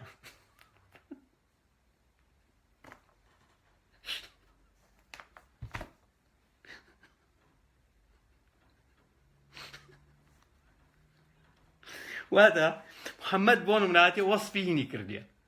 إني قد حدثتكم عن الدجال، من قسم بو كردن سبارد بدجال، تنانت دترسيم كتينغن. مسيحي دجال دلي رجل قصير، بياويشي بالا كورتا، أفحجن، واتا بيكاني آوايا، پنجا گوركي توزا گوها جابي تولا پنجا كاني تر. جەعد ئەعوەڕ چاوێکی خێڵە بەڵام چاوە خێڵەکەی زۆر دەرنەپەڕی و زۆریش نەشتۆ ژوورەوە باشە فەئین واروە پێشتر بینیمان کەوا گەنجە وە قژیشی لول و درێژە فەئین ئەگەر پێتان دەڵێ ئەگەر ئولبیسە عەلەیکم ئەگەر لێتان تێکشوو ئولبیسە لێتان شێوە نەتانزانی چۆن جیای بکەنەوە فەعلەموا ئەن ڕەبەکم لەیسە بئەعوەڕ بزانن خوداکەتان خێڵ نییە باشە بزانن خوداکەتان خێڵ نییە بەڕێزان واتە کوتومت واتە دەجال و ئەڵڵا لەیەک دەچن کورتە باڵان باشە قژیان لولە قژیان درێژە گەنجن و قاچیان لێک دەچی هەمووشیان لێک دەچی بەڵام یەک جیاوازیە پێویستە دەڵێ پێویستە بزانن فەئین ئولبیسە عەلەیکم بەڵام ئەگەر لێتان شێوە و نەتانی گیانکەنەوە فەعلەموا ئەن ڕەبەکم لەیسە بئەعوەڕ بزانن کە خوداکەتان خێڵ نییە یعنی ئەمە زۆر گرنگە بزانن باشە ئەمە زۆر گرنگە کە بزانن باشە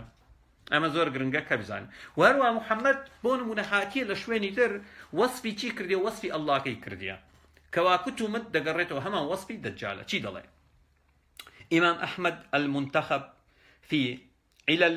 الخلال الطبراني أبو يعلى أبطال التآويل ابن تيمية بيان تلبيس الجهمية جزئي حوتم لا برد سطنوت كنز العمال جزئي كم شي دلي رأيت ربي في صورة شاب أمرد له وفر جاءت قط في روضة خضراء دلي الله كم بيني جنجك بو وقجي لولو دريج بو باشا قژی لول و درێژ بوو و هەروەها بۆ نمونە فەرموودە زۆرە بەڵام بۆ نمونە بابێنە سەر کەنز عمال دەڵێ ڕەئەیت ڕەبی فی سوورەت شاب له وەفرە دەڵێ محەممەد دەڵێ ئەڵڵاکەم بینی لە شێوەی گەنجێک کە قژی لول و درێژ بوو واتە هەروەکو دەجال بزەبت و محەممەد نەحەقی نەبووە سمێڵ قوتان کاتێک پێتان دەڵێ ڕاستیەکەی جیای بکەنەوە یعنی هەمان سیماتیان هەیە کتومت وەک یەکن بەڵام ئەڵڵا چاوی خێڵ نییە بەڵام دەجال چاوی خێڵە یان چاوی خێڵە وهەروە بۆ نمونە ئەڵڵا بۆ نمونە قاچی هەیە نەک پێ قاچی هەیە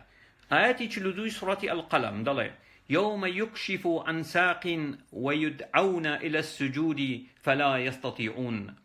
دەڵێ لە ڕۆژی قیامەت قاچی نیشان دەدا قاچ ئەوە یعنی قاچ خۆی نیشان دەدا قاچ خۆی ڕوود دەکاتەوە يعني الله قاچ خۆی ڕوود دەکاتەوە و داواتان لێ دەکرێت کە کڕنۆش ببن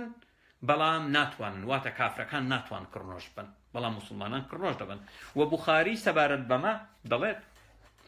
ئەبی سعید الخدری قال ئەبی سعید الخدری دەڵێ گوێم لە پێغەمبەری ئەڵڵا بوو يقول يكشف ربنا عن ساقه فيسجد له كل مؤمن ومؤمنة پێغەمبەر دەڵێ لە ڕۆژی قیامەت ئەڵڵا قاچی خۆی ڕوود دەکا باشە وەکو تەمسیلی لانەوازان ئەها ڕای دەکێشی تێڕەگەی دەڵێ ئەوە ناوی چییە ئەوەکە تخوا ناوی چییە قاچی ئەوە بەدیار دەکەی قاچی بەدیار دەکەی ئەڵڵا جان دەڵێ يقول يكشف ربنا عن ساقه ئەڵڵامان قاچی خۆی کەشف دەکا ڕوود دەکا فيسجد له كل مؤمن ومؤمنة وهموو پیاوێکی ئیماندار و ژنێکی ئیماندار کڕنۆشی بۆ دەبن ئاخیری خێروی هەر قاچی بێ شوێنی تر نەبی ئاخیری خێروی هەر شوێنی تر نەبێ قڕمان بەسەر قاچی کەشف دەکات دوار دەینە سەر ئەو فەرموودەیەش باشە بە درێژی وهەروە ئەڵڵای ئیسلام بۆ نمونە ئەندامی زاوزەی نێرینەی هەیە ڕەنگ بێ ئەو دائرەی مەعارفی ئیسلامی کاتێک دەڵێتن بەردەڕەشەکە لە بنەڕەتدا بۆ نمونە 30 سانتیمەتر درێژ بوو 10 سانتیمەتر ئەستور بی ڕەنگ بێ هی ئەڵڵا بووە ڕەنگ بێ هی ئەڵڵا بووە بۆ نمونە ئاەتی حەفدەی سوڕەتی بۆ نمونە با پێشتر ئاەتی 101 سوڕەتی الأنعام دەڵێ بديع السماوات والأرض أنى يكون له ولد ولم تكن له صاحبة دەڵێ داهێنەری ئاسمانەکان و زەوی چۆن دەکرێت کوڕی هەبێ گوە لە کاتێکدا ژنی نەبووە یعنی باسی ژن دەکاکەوە دەبی خۆی نێرەکەر بێ دەبی نێربیتن چۆن دەکرێت ئەڵڵا کوڕی هەبێ لە کاتێکدا ژنی نەبووە بابی بابم ژنی نەبووە باشا. وهروها الآية سي سورة الجن دلي وأنه تعالى جد ربنا ما اتخذ صاحبة ولا ولدا. جنو كان دلين الله باپیرەی خودامانە وەژنی نەبووە وە کوڕی نەبووە، یعنی ژن و کوڕی نییە. باشە. وهروها ئاەتی حەفدەی سوڕەتی الأنبیاء دەڵێ لو أردنا أن نتخذ لهوا لاتخذناه من لدنا إن كنا فاعلين. دەڵێ الله دەڵێتن ئەگەر حەزمان یعنی ئەگەر حەز و ئارزومان لە ڕابواردن و خۆشی بوایە ئەوە لای خۆمان دانەیەکمان دەدۆزیەوە ئەگەر بماویست با ئەم کارە بکەین. لەهوەن ئیبن کەثیر و هەموو مفەسیرەکان دەڵێن اللهو المەرئە، حەسەن و قەتادە و غەیرە دەڵێتن ئەڵڵا جیان دەڵێتن ئەگەر حەزمان لە ژن بوایە ئەوە لای خۆمان دانەیەکمان دەدۆزیەوە. و ئیبراهیم دەڵێتن مەبەستی ئەڵڵا حور العین بوو، دەڵێ ئەگەر من حەزم لە ڕابواردن و خۆشی و سێکس باە ئەوە دانەیەکم لای خۆم دەدۆزیەوە، پێویستم بەوە نەدەکرد بشمە سەرگۆی زەمی و مریەم بدۆزمەوە و لەگەڵ مریەم ئاوا بکەم، نەخێر لای خۆم دەمدۆزی حۆریەکم دەدۆزیەوە. وهروە ئەکریمە و سودی دەڵێن وەلەد یعنی ولدان مخەلەدون، یعنی ئەگەر ئەڵڵا حەزی لە ڕابواردن باە ولدان مخەلەدونی هەیە لای خۆی ئاوا بۆ من قسەی دانەیەشی دەینا. وهروها من لدنا یعنی من لدينا لدنا يعني لا يخومان بيويس ندكر إما بچين بو زوي وهتاوكو دوائد واتد الله نيركر آخيري خير جال برا ودلم هر قاتي نشان مدا وشي ترتان بو نشان ندا لروج قيامت مشكلة براستي يعني وكو موضوعي في لكي لده وكو موضوعي في لكي لده زور مشكلة. وهروا الله بونمونا جار بجار وكو وستا جلال ضلي كنشت مسريان وستا علي وضعك لويا نبو تحمل بكري وستا جان كنشت مسريان اي تشيبو كنشت مسريان الله جان ضل نشت مسر عرش سيكا. آياتي بينجي سورة طه والرحمن على العرش استوى. الرحمن واتا الله دستي بسر عرش داقرت ولا سر عرش دانشت وكو ياريها وليريها بو نازل بيدو تقر او هذا صورانه وبدوري او يكشان يقول قر هذا سر كرسي كذا يقول هو من قرم دا تلاقي او هذا دوري كرسي ده صورانه او ياري كايا لا دوري كرسي او هذا صورانه وهميان لان كاورا يكشان ضل قر كاتك ضل قر داني شان دانشي طلع اول لومن بو ده كرسي كلومن كرسي كلومن باشا رج استوى يعني نشتسر عرش نشتسري. هذه سي سورة يونس تدله إن ربكم الله الذي خلق السماوات والأرض في 6 أيام ثم استوى على العرش. خداكتان الله آسمان كانوا زوي لشج رجدا درس كرت ثم إنجا نشتسر عرش واتا پیشوتر لسر عرش نبو بوچی رنگ به دابزیبی بو سر زوی درسکا بو آسمانگان درسکا اینجا دواتر هاتی لسر عرش دانشتوا اینجا دواتر هاتی بله گرم دا گرم دا اینجا دواتر هاتی ثم اینجا وات دوای درست کرنی آسمانگان و زوی اینجا ثم لزمان عربي يعني بدواي يكا يعني يقرود دا دروب دا سي ناكري يقرون دا تو دروب دا دليتن خداكتان الله آسمان كان وزوي لشج روش دا دروس كر إنجا باشا نشت سر عرش يعني بيشوتر لسر عرش نبوه يعني بيشوتر لسر عرش نبوه ياخد ممكن عرش يكسي يشتربو بي وري قرت بي. الطبري چي دلي همويان سبارت بمرادة كان مفسران إسلام بلان بقى الطبري وربقرين دلي هو الذي خلق السماوات السبع والأرضين السبع في 6 أيام دلي الله رخوي بو حفت آسمانكي دروس كرت وحوت تشينكي زوي دروس كرت لروانجي إسلام وشون آسمان حفت طبقية زويج أوها حفت تشينا باشا دلي لشج روش درستي كرت وانفرد بخلقها وبتنيا درستي كرت بغير شريك ولا ظهير ببي شريك وببي كسيك بشتيواني بكا ثم إنجا استوى على عرشه إنجا لسر عرشكي دانش مدبرا للأمور بو جيبجي كردني بو إدارة كردني إشو كاركان واتا بيشوتر لسر عرش دانا نشتيا بيشوتر لسر عرش دانا نشتيا دراي دروس كردني آسمانا كانوا زوي لسر عرش دانا نشتيا أم دقا زور رونا أم دقا زور رونا وهروها الله إسلام بونمونا هەڵگری عەرشی هەیە وەکو کاتوی کیسرا ئەوها 4 کەس لەسەری دادەنیش ئەوها هەڵیان دەگرت 8 کەس بوو 4 کەس بۆ عەرشیان هەڵدەگرت باشە لەمە و پاش مسلمانە پێویستە ئەڵڵاکەتان بخەنە سەر ناو دارەبازە چۆن دارەباز ئەها 4 کەس هەڵی دەگرێت هەڵی بگرن چکە ئەڵڵاکەتان دەبی بمرێ لە دوای ئەمڕۆ هەر مردووشە خۆی مردووە بوونی نییە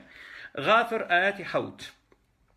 چی دەڵێ والذين يحملون العرش ومن حوله يسبحون بحمد ربهم ويؤمنون به وأواني عرش هەڵدەگرن ئەوە سرود بە ئەڵڵادا هەڵدەدەن ئەڵڵا شکۆمەند دەکەن لە ڕێگای قسەکانیان واتە سرودی بۆ دەڵێن باشە بۆ ئەڵڵا و ئیمانیان پێی هەیە باشە بۆ نمونە کاتێک سەدام حوسێن داهاتیان گوت وەتەن المەدە عەلە المؤمنین وەکو سرودی نیشتیمانیە بۆ نمونە کاتێک ئەڵڵا ئەوانەی عەرشەکەی هەڵدەگرن بۆ نمونە سرودیشی بۆ دەڵێن لە هەمان کاتدا وإيمانيا بالله هيا وآيات حتى وبينجي سورة الزمر وترى الملائكة حافين من حول الأرش ودبيني فرشتكان دوري أرشان دا تدقين وانمنا الله جان دادا نيجي دليتن عبد الجنس الله دلي الله جان هر حفتا ودودانم كن كرت دليتن كن فيكون بردا الله دليتن كن فيكون بردا كن فيكون بردا فرشتكان لدوري دا سورينو شقني بولدن چقنە بۆ ئەڵڵا لێدەن لە دەوری دەسوڕێن و چقنەی بۆ لێدەن باشە وهروە ئاەتی حەوتی سوڕەتی هود دەڵێتن وەکانە عەرشه عەلە الماء پێشووتر پێش ئەوەی ئاسمانەکان و زەوی دروستکە عەرشی ئەڵڵا لەسەر ئاو بوو و محەممەد فەرمودەی هەیە دەڵێ عەرشی شەیتان لەسەر ئاوە جا نازانم ڕاستەکەی ئەوە خۆتان دەتوان بڕیاری لەسەر بدەن و ئاەتی حەفدەی سوڕەتی الحاقە دەڵێ ويحمل عەرش ربك فوقهم يومئذ ثمانية ودلتن لروج قيامت عرشي خداكتان هشت فرشته هلي دقرن يعني والملك على أرجائها فرشتكان لدور برين ويحمل عرش ربك فوقهم يومئذ ثمانية ولروج قيامت كاتك الله ده هشت كذا عرشان هلقرتيو الله لسر عرشك دانشتوا بلا محمد فرمودەیەکی هەیە الطبري ئاماژەی پێکرێت دەڵێ يحمله اليوم 4 دەڵێ لە ئێستادا پێش ڕۆژی قیامەت 4 فرشتە هەڵی دەگرن بەڵام لە ڕۆژی قیامەت دەیکا بە 8 بۆ ئەوەی نمایشی هێز بکە هێزی خۆی نیشاندا دەیکا بە 8 وهروە آياتي 22 23 سورة الفجر وجاء ربك والملك صفا صفا وجيء يومئذ بجهنم ودڵێن لە ڕۆژی قیامەت الله کەدێ وفرشتكان بول ببول دين وشي دين جهنم لقل خوان دين جهنم دهينا وهروها آياتي 164 165 166 سورة الصافات ما منا إلا له مقام معلوم وإنا لنحن الصافون وإنا لنحن المسبحون أول رفرشتي بو قصدكان يعني فرشت لو خوان القرآن قصدكان ضليتن فرشتكان ضلين هيج كاميك مانيا كبلو بايجي دياري كراوي نبي إما بو الله ريزبوين صافون بصف ريزبوين روكشون بونونا باشا ديت جورو ولا دست راس ودست تشاب استعد ريزدبن الله ديت جورو بنيواني اندا باشا وكاتك ديتن بونونا شكومن دي دكان سرود دلن كاتك الله ديت جورو دشي لسر عرش قيدا دنيشي بابين سر بونونا بزانين الله عندك جوازي هي لقل مرور يعني إنسان توزك وجداني هبه سورة إخلاص آياتي 2 آياتي يقول قل هو الله أحد الله الصمد بزاني الصمد ما نايتيا صمد همو مفسيرة كان من رابردوك بدور درجة قسم باسم بسري كردو بارا ناقرة مستروا بلام زور بمختصري لا جوف له واتا الله ناوي بوجنيا ناورجي بوجنيا پتەوە مرۆڤ ناوەرجی ڕێخەڵۆکی تێدایە پیسایی تێدایە میزی تێدایە بەڵام ئەڵڵا ناوزجی بۆژ نییە ناوزجی ئەڵڵا چییە پتەوە سەمەد یعنی پتەوە لا يأكل الطعام ولا يشرب الشراب خواردن ناخوا و شلە ناخواتەوە الذي لا حشو له ئەوەی ڕێخەڵۆکی نییە واتە ئەڵڵا ڕێخەڵۆکی نییە الذي لا يخرج منه شيء ئەوەی هیچی لێ نایەتە دەرەوە یعنی پیسایی نییە و میزی نییە و هەتاوەکو دوایە يعني أما جاوازين يوان مروفو الله يا مروف الريخلوشي هي ميزي هي بيساي هي دخواتوا بلام الله ناخواتوا ناوزجي بوجنيا ناوزجي ريخلوشي تيدانيو بيساي ناكو ميزناكا أما جاوازيك يو الصمت هروك صورتي بونمونا الإخلاص آياتي دو ولم من داتوا وهروا بونمونا تنانت أقا سيد بك إلى بخاري ژمارەی فەرموودە 3365 و مسلم 7092 باوکی پشیلۆکە دەڵێ ئەبی هورەیرە ئەن النبی لە پێغەمبەر خلق الله آدم وطوله 60 ذراعا دەڵێ الله کاتێک ئادەمی دروست کرد درێژەکەی 6 گەز بوو واتە 28 متر و نیو ثم قال تێدەگەی تا دوایی بۆ نمونە فەرموودەیەشتر ثم قال اذهب فسلم على أولئك من الملائكة إنجا الله بآدمي قلت برو صلاة لفرشتكام بكا دعاء فرموديشتر فكل من يدخل الجنة على صورة آدم وطوله 60 ذراعا هر كسي كاتك دشي بو بهشت درجكي شست باسك دبي واتا نزيك بسيمتر فلم يزل الخلق ينقص حتى الآن واتا آدم كاتي خوي درجكي سيمتر بو بلام مروف يعني هنگاو بهنگاو باڵای کورد بوویتەوە تاوەکو گەیشتۆ تا ئەو قۆناغی ئێستا بەڵام کاتێک دەچینەوە بەهەشت چکە ئەڵڵا ئێمەی لەسەر شێوەی خۆی دروست کردیە واتە ئەڵڵا درێژەکەی 30 مەترە ئێمە دەبینەوە بە 30 مەتر مەوزوعەکە ئەوەندەی و هیچ تر نییە مەوزوعەکە 30 مەترە و ئەوەندەی و هیچی تر نییە ئێمە ئێستا شێوەیەکی مسەغەری ئەڵڵاین بەڵام کاتێک دەچینەوە بەهەشت بۆ تەنانەت فەرموودەتانێت دەڵێت تۆ دەچی بۆ زیارەتی ئەڵڵا و لەگەڵ ئوڵادا دەنیشی و قسەی لەگەڵدا دەکەیت و ئەوەیە تۆ بۆ منە کورد بووی ئێستاکە لە چاو ئەڵڵا درێژەکەی 30 مەترە بەڵام تۆ درێژەکەت مەترێک و هەفتایە بۆ نمونە ومسلم بۆ نمونە كتاب البر والصلة والآداب باب خلق الإنسان خلقا لا يتمالك فەرموودەی ژمارە 2611 دەواازەی ئینسان دروست کراوە دروستکردنێک کە کۆنتڕۆڵی سەیتەرەی بەسەر خۆی دانیە عن ئەنەس دەڵێ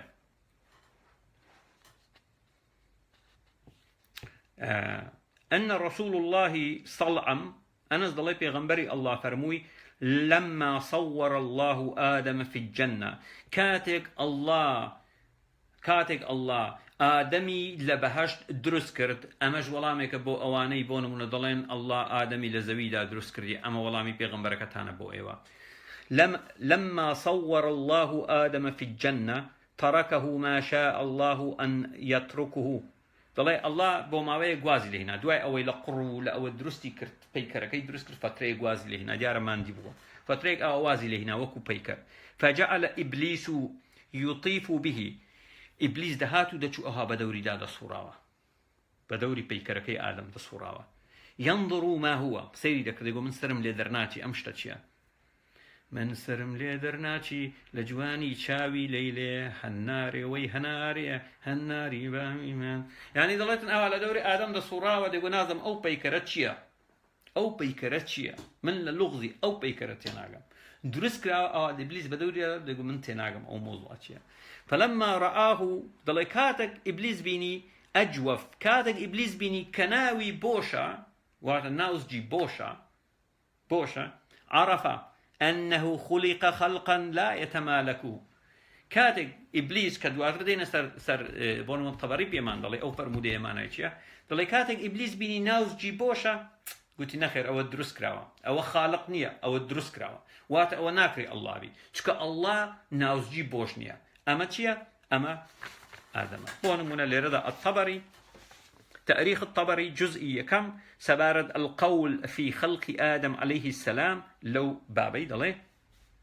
عن ابن عباس دلي قال أمر الله تبارك وتعالى بتربة آدم فرفعت دلي الله فرماني كرت بچي كخولي آدمي بوبينن لزوي باشا وخولك برس كرايوا سبارد بوك لو تشاني دلين آدم لزوي دا دروس كرايوا أو بيد دلي فرفعت وهذا خولكي برس كرايوا فخلق آدم من طين لازب من حمأ مسنون آدم لقريتي ليق وهروها دواتر قريتي رش هالقراو تشيبو درسكرا قال وإنما كان حمأ مسنونا بعد التراب ولا راستي دا قريتي رش هالقراو بو لدواي خول قال فخلق منه آدم بيده الله آدم بدستكاني خوي درسكر قال فمكث 40 ليلا جسدا وآدم وكوتسروش تنها وقلا شمايوا ملقى فريد رابوها فكان إبليس يأتيه إبليس دهات بولاي فيضربه ليدا ها بشلاق إبليس ليدا برجله إبليس ها بقاتش ليدا تقول بزام أوتشيا فيصلصل زرنگەی دەهات کاتێک ئیبلیس لە پەیکەرەکەی ئادەمیدا پەیکەرەکە زرنگەی دەهات فەیەسووت و زرنگەی دەهات و دەنجی دەدایەوە قال ئیبلیس گوتی ابن عباس دڵێ قال فهو قول الله تبارك وتعالى من صلصال كالفخار لدقيقة قرآن دليتن بدون دقيقة چنده الرحمن شوارده دليتن بونمنا من صلصال كالفخار دلي آدم لا فخفوري يقدر كراوة كوا زرنگي دي دلي مبستي ام دقيق قرآن ام چيروكي إبليس لقل اوي كوا آدم بونمنا كاتك إبليس ليدا وأهو دنجي هاتوا صلصلي هاتوا يقول كالشيء المنفرج الذي ليس بمصمت واتا شتيكي بتونية بلكو شتيكا ناويتيا بوشا قال ثم ضلت انجا ثم يدخل فيه ويخرج من دبره انجا إبليس بو اوي دل نيابه بو اوي بزاني آية ناوي بفعلي بوشا يا وكو الله بتوا ضلي إبليس ثم يدخل فيه انجا إبليس لدمي بيكرقدت وجوروا ويخرج من دبره لقوني ودردشو ويدخل في دبره ولقوني دتوجوروا ويخرج من فيه لدوي دهات دروا ثم يقول لست شيئا للصلصلة ولشيء ما خلقت ديقو تو شتقنيت انها او على بو وكو تبدور دروس كرابي زرنقد بيتوا بلكو تو بوشتيش تر دروس كرابي والحاصل بون مدبينين كوا إبليس لدمي چو تجرو لقنجي آدم هاتو در لقنجي چو تجرو بوي بزاني آية اما الله يا بزاني اما شتيش ترا لرقاي ام تاقي كرنوي إبليس وا بوي سلمن راوا كأما الله نية چكو الله آدمي لسر شوي خوي دروس كرديا وارو ادواتر ضلي فمرت به الملائكة ففازعوا منه فرشتكان بلا او بيكردا چون دترسان لما رآه كاتك ديان بني وكان أشدهم فزعا إبليس ولا هميان جاتر كليدة ترسا إبليس بو فكان يمر به بتنش داد الروي فيضربه شلاقش ليدا فيصوت الجسد لا شيء آدم دنجي لي ودهات كما يصوت كالفخار وكو فخفوري زرنجي دهات تكون له صلصلة دنجي زرنجي دهات فذلك حين يقول هروق آياتي شواردي سورة الرحمن دلي من صلصال كالفخار ويكون لأمر ما خلقت ودليتن أو بوشتك دروس كرايو ودخل من فيه وإبليس لدمي بيكرقدة وجوروا وخرج من دبره لقنجي دشو دروا فقال للملائكة إنجا كاتك سلمان دي ناوي بوشا ناوي بتوني وكو الله بفرشتكان يقول لا ترهبوا من هذا فإن ربك سمد وهذا أجوف لو مترسن راست الشكلي لله لجي كتومت بلام الله كتان ناوزجي بتوا بلام ناوزجي وي بوشا چکە من تاقیم کردەوە لە لوتی چوومە ژوورەوە لە قینجی هاتمە دەرەوە لە قینجی چوومە ژوورەوە لە دەمی هاتمە دەرەوە ناو ئەڵڵا پتەوە ناو ئادەم چییە بۆشە واتە جارشتر دەیسەلمێنی ئەڵڵا و مرۆڤ لێک دەچن لە ڕێگایەوەی تاریخی تەبەڕی وهروە ئەڵڵای ئیسلام ئەڵڵایەکی سەیر و سەمەرەیە بەڕاستی پێدەکەنی حەزی لە پێکەنی نەجاروی بە مرۆڤ ڕادەبوێری ئیمام ئەحمەد ئیبن ماجە وهروە ئەلبانی بەڕاستی داناوە بۆ نمونە کەسێک بەناوی وەکیع بن عەدەس عن عەممیهی لە مامی خۆی بۆ نمونە لە محەممەد دەپرسێ محەممەد وەڵامی داتەوە قال گوتی یا رسول الله ئەوە يضحك الرب عز وجل ئەی پێغەمبەری الله ئایا الله پێدەکەنی محەممەد گوتی قال نعم بەڵێ الله پێدەکەنی وعن أبي سعيد الخدري فرموديشي تر قال رسول الله ثلاثة يضحك الله إليهم محمد دڵێتن سێ کەسەی ئەڵڵا پێیان پێدەکەنی الرجل يقوم من الليل پیاوێک کە شەوانە هەڵدەستێتەوە ئیقامە دەکا والقوم إذا صفوا للصلاة و ئەگەر هاتوو خەڵک ڕیز بوون بۆ نوێشکردن والقوم إذا صفوا للقتال و خەڵکانێک ئەگەر هاتوو ڕیز بوون بەرامبەر بەیەک بۆ شەڕکردن نازانم بۆچی بەوە پێدەکەنی کەوا شەوانە هەڵدەستێ بۆ نوێشکردن یا بۆ هینکردن بەڵام پێدەکەنی و هەروە ئەم نێرەکەرە شەرم و شتیوای لا نییە يعني أما توزك تقريبا وكم مسلمان شرم اشتوان لا نية وقت سورة الأحزاب إن الله لا يستحيي الله شرمناك بردوان بروسيري دخكاني قرآن بقامو باسي فرج فروجة همو باسي نكاحة شرم اشتوان لا نية وهروها بونمونا بورم برزان أولا نما بابتك كتاي بيدينم لصحيح مسلم كتاب الإيمان برتوش إيمان باب معرفة طريق الرؤية جماري فرمودة سطوة اشتاويك سيد كان تەنانەت ئەڵڵای ئیسلام تەڵێکە بازە هەروەک دەقەکانی قورئان پێمان دەڵێ بۆ نمونە چەندەها شوێن هاتی وەمەکەڕوا وەمەکەڕ الله والله خەیر ماکرین فێڵیان کردو ئەڵڵا فێری ئەڵڵا باشترین فێڵبازە چی دەڵێ سەیریکەن ئەمە دوا فەرمودەیە باسی دەکەم بەدیقەتەوە گوێ لێ بگرن سەبارەت بە ڕۆژی قیامەتە محەممەد بۆیان باز دەکات قالوا لبخاري هاتي ولهم سرچاو راسكن قالوا يا رسول الله هل نرى ربنا يوم القيامة اي بيغمبري الله آية خدا كمان لروج قيامة دبين قال رسول الله بيغمبر قلتي نعم بلى قال هل تضارون في رؤية الشمس بالظهيرة صحوا ليس معها صحاب آية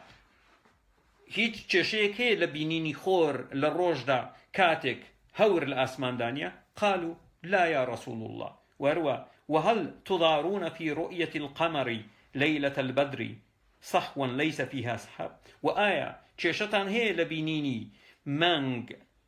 لە شەوی بەدر کاتێک لە ئاسمان هەور نییە گوتیان نەخێر پێغەمبەری الله قال محمد گوتی ما تضارون في رؤية الله تبارك وتعالى يوم القيامة إلا كما تضارون في رؤية أحدهما إذا كان يوم القيامة لەبەرەوە هیچ کێشەیەک نییە ئەڵڵا دەبینن لە ڕۆژی قیامەتدا هەر وەک چۆن بۆ نمونە مانگ دەبینن هەر وەک چۆن بۆ نمونە چی دەبینن خۆر دەبینن محەممەد بەردەوام دەبێت لەو فەرمودەیە دەڵێ ئەذەنە مؤذن ئەوە ڕۆژی حەشرە و هەموو خەڵک کۆبوونەتەوە ئەذەنە مؤذن ليتبع كل أمة ما كانت تعبد کەسێک دێ بانگ دەدا دیارە ئەڵڵا دەینێری دەڵێ هەر کەسێک ئەو شتەی دەیپەرست تا بە دوای بکەوێ فلا يبقى أحد كان يعبد غير الله سبحانه من الأصنام والأنصاب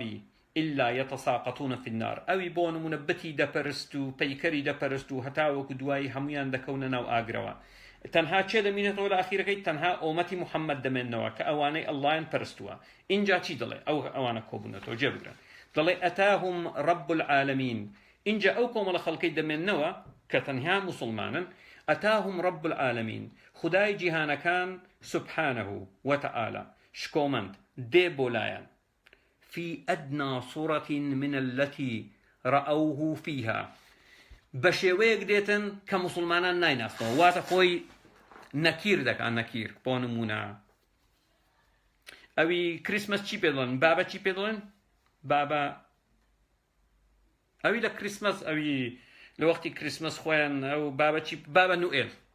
یعنی لە شێوەی بابە نوئێل دێ بابە نوئێل خۆی لە بنەڕەتدا پیاوێکە بیبینی هاوڕێ و ڕەفیقەکانی دەیناسنەوە بەڵام کاتێک جلی بابە نوئێل لە بەردەگا بە تەنیشتی دابچن نایناسنەوە واتە ئەڵڵای ئیسلام خۆی دەگۆڕی طلع أتاهم رب العالمين سبحانه وتعالى في أدنى صورة من التي رأوه فيها الله بشويك دي خوي قوريوة خويتي بلام خوي قوريوة مسلمانا نايناسنوا قال هات دي بولان خوي قوريوة مسلمانا نايناسنوا بدل بوشوي كمسلمانا ديناسنوا بوشوي نايه بشوي شتر دي قسلق المسلمانا دكا فما تنتظرون تتبع كل أمة ما كانت تعبد دڵێ بۆ چاوەڕێی چی دەگەن دڵێ چاوەڕێی چی دەگەن بۆچی هەر خەڵکێک هاتوو بە دوای ئەو شتە کەوت کە دەیپەرست هەبوو بە دوای بتکەوت هەبوو بە دوای مان کەوت هەبوو بە دوای خۆر کەوت ئێوە چی دەکەن لێرە اینجا پێیان دەڵێتن دواتر دەڵێ فەیەقول ئەنا ڕەبکم دەڵێن چاوەڕێی خوداکەمان دەکەین پێی دەڵێتن فەیەقول ئەنا ڕەبکم دەڵێ من خوداتانم فەیەقولون مسلمانان دەڵێن نعوذ بالله منك لا نشرك بالله شيئا دەڵێن پەنا بۆ خوداکەمان دەبین لە دەستۆ ئێمە شرک بە خوداکەمان ناکەین تۆ خودای ئێمەنی هذا مكاننا حتى يأتينا ربنا ئەوە جێگای ئێمە دەبی تاوەکو خوداکەمان دێ یعنی نایان ناسی تۆ مسلمانان لەبەرەوەی بۆ نمونە شێوازی خۆی گۆڕیوە ئەڵڵای ئیسلام چوە دەوێت فێڵیان لێ بکاتن نایناسنەوە لەبەرەوە دەڵێن تۆ خدای ئێمەنی هەروەک محەممەد ئاماژەی پێکردی لە فەرمودەکان لە دەخەکانی قورئان تۆ بە تەواوی جای تۆ خدای ئێمەنی ئێمە لێرە دەمینینەوە تاوەکو خدای خۆماندی دەڵێ مرتين أو ثلاثا حتى إن بعضهم لا يكاد أن ينقلب دەڵێ دووسێ جار ئەو مشتومڕە لە نێوان ئەڵڵا و ئەواندا ڕوو دەداتن تەنانەت هەندێکیان خەریکە پەشیمان دەبنەوە فەیەقولوا اینجا ئەڵڵا پێی دەڵێ پێیان دەڵێ ئەڵڵا کەوا خۆی گۆڕیوە هەل بەینەکم وبەینەه ئایەت ئایا وشەیەکی سڕی لە نێوان ئێوە و ئەڵڵادا هەیە وشەی سڕی فيقول هل بينكم وبينه آية فتعرفونه بها آية لنوان إيوو الله كتان شتێک نیشانەیەک هەیە کە پێی بناسنەوە مسلمانان چی دەڵێن فەیەقولون مسلمان دەڵێن نەعم الساق بەڵێ قاچی الله قاچی دەڵێ قاچی الله فيكشف عن ساق فلا يبقى من كان يسجد لله من تلقاء نفسه إلا أذن الله له بالسجود دڵێ دەست بەجێ ئەو پیاوێکەوە ئەو ئەڵڵایکەوە خۆی شاردۆتەوە خۆی نەکیر کردیە لە شێوەیەکی تر کاتێک مسلمانان ئاماژە بە وشە نهێنیەکە دەگەن دەڵێن قاچ یەکسەر قاچ خۆی نیشان دەدا و هەمیان سوزدەی بۆ سەیری ئەو گاڵتە جارەی بکە سەیری ئەو گاڵتە جارەی بکە ڕۆژی قیامەتە ڕۆژی قیامەتە خەڵک تۆقیوە ئەو فلیمە هیندیە چیە فلیمی هیندی لە شێوەی بابە نوێل هاتیوە لە شێوەی بابە نوێل هاتی چاوەڕێکی دەکەن باوی بابم چاوەڕێکی دەکەن چاوەڕێی خودای خۆمان دەکەین بۆچی دەکۆ خەڵکان نانە ئەمە چاوەڕێی خوددا من خوداتان نابڕۆ بابە تڕۆ تۆ خودایکی بڕۆ کورە من خوددا ناخودانی بڕۆ باشە نهێنیەک هەیە لە نێوان ئێوە و خوداکەتان بەڵێ چییە ساق الكلمة السرية وشي نهني ساق قاچ الله يكثرها قاچ خوي نشان دا بيان قاچي دا بينوس زي بودا من انجا ثم يرفعون رؤوسهم انجا مسلمان دواي كرنوش بردن سري خويان برز دا كانوا وقد تحول في صورته التي رآه فيها أول مرة انجا الله شيوي دا قريته وسر أو شيوي كمسلمانان ديناسن يعني بيشوتر بوين باسكراوا كشيوي الله تشونا فقال انجا ضلي انا ربكم انجا قلت من سيد كان من خداتانو مسلمان سوف يقولون انت ربنا براستي تو خداي ايما يستا دواب لي مالم بقور نقرت به بوچ خود دشاري تو خويتي وخوي شاردو تو بوچ خود دشاري تو يعني اینجا دڵێتن ئێستا بزانە بڕواتان هات من خوداتانم دەڵێن بەڵێ تۆ خودامانی ئەلحەمدولله سوبحان الله بۆچی خۆت دەشاریەوە دەڵێ اینجا پردی سڕات دادەنێەوە تاوە بودوای سەرکی ئەو گاڵتە جاڕێ بکەن الله لە قیامەت فێڵ دەکات وهروە بوخاری دوا فەرموودە ببورنەوە ئاماژەی پێ دەکەم کە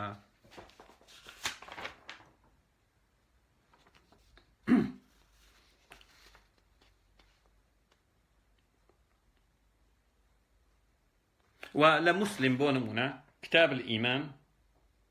كتاب الإيمان دوباره بونمونا آماجي بيدقا بحمان شد زورة وفرمودانا جماري فرمودة 182 فيأتيهم الله تبارك وتعالى الله دي بولاي أو جروبي مسلمانان كأوان ترهمو تشون بوناو دوزخ في صورة غير صورته لشكلك كشكل آساي خوينيا بشكلك دي كشكل آساي خوينيا وات أو شكلنيا كمسلمانان بويان باسكراو بوي بيناسنوا التي يعرفون ئەو شێوازەی کە مسلمانان دەیناسنەوە ئەو شێوازە نییە بەڵکو بە شێوازی شترا واتە مسلمانان الله دەناسنەوە کە دوو دەستی هەیە دوو دەستی ڕاستەی بۆ نمونە هەر دوو دەستەکەی ڕاستەیە گوێی هەیە لوتی هەیە و قاچی هەیە و پێی هەیە و هەتاوەک دوای بەڵام بە شێوازی شتر بۆیان دێ و باڵای کورتە و لە دەجال دەچی بەڵام خێل نییە واتە بەو شێوازەی کە مسلمانان دەیناسنەوە فيقولون يعرفون فيقولوا أنا ربكم دڵێ من خوداتانم مسلمان دڵێن نەخێر تۆ خودامان نی پەنابەر بۆ بەر الله دەبین لە تۆ مكاننا هنا ضل إيمان لرد منينه حتى يأتينا ربنا تاوك خدا كمان ده فإذا جاء ربنا عرفناه أجر خدا كمان به إيمان ديناسينه تو خدا ماني إيمان دزاني خدا كمان شونه پیغمبر بو ماني باس كردوا قرآن آماجي بكريت تو بيجور خدا إيماني فيأتيهم الله تعالى في صورته التي يعرفون إن جاء الله شكل خوي دغوري بو أو شوي مسلمانان ديناس نوا فيقول أنا ربكم ضل من خدا تانم فيقولون أنت ربنا ضلن بلي تو خداي إيمي وروى بخاري كتاب التوحيد دواشت دوبارة فرمودي جمارة 7439 فيأتيهم الجبار فيقول أنا ربكم الله ديتن بيان ضلي بمسلمان من خداتانم فيقولون أنت ربنا ضلن تو خداي إيمي فلا يكلمه إلا أنبياء تنها بيغمبراق سيدة قلدكان فيقولوا هل بينكم وبينه آية تعرفونه پیغمبر كان دلين لنوان ايوو الله نشانه که بوی بیناسنوا مسلمانان هاوار دکن دلين قاچ قاچ قاچ قاچ قاچ قاچ قاچ قاچ قاچ واتا الساق فيكشف عن ساقه إن جاء الله قاچ خوي نشان دادا فيسجد له كل مؤمن هەموو ئیماندارێک کڕنۆشی بۆ دەبا سەیری ئەو گاڵتەجارەی ئیسلام بکە وارووا دواتر بۆ نمونە بابەتی تر زۆرە بەڕێزان بەس من نامەوێت سەرتان بێشێنم لە دواشتدا جیاوازێکی نێوان ئەڵڵا و ئەوە چییە بۆ نمونە ئەحمەد بن حەمبەل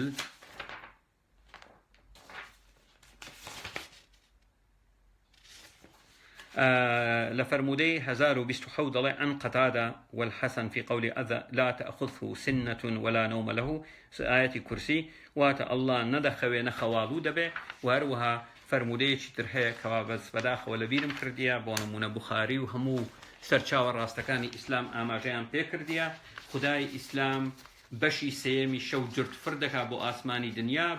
دنيا دادا بزي واتا عرشكي بجدلي بۆ ئاسمانی دنیادا دەبەزێ دەڵێتن داوا دەکات لە موسڵمانان من خوددام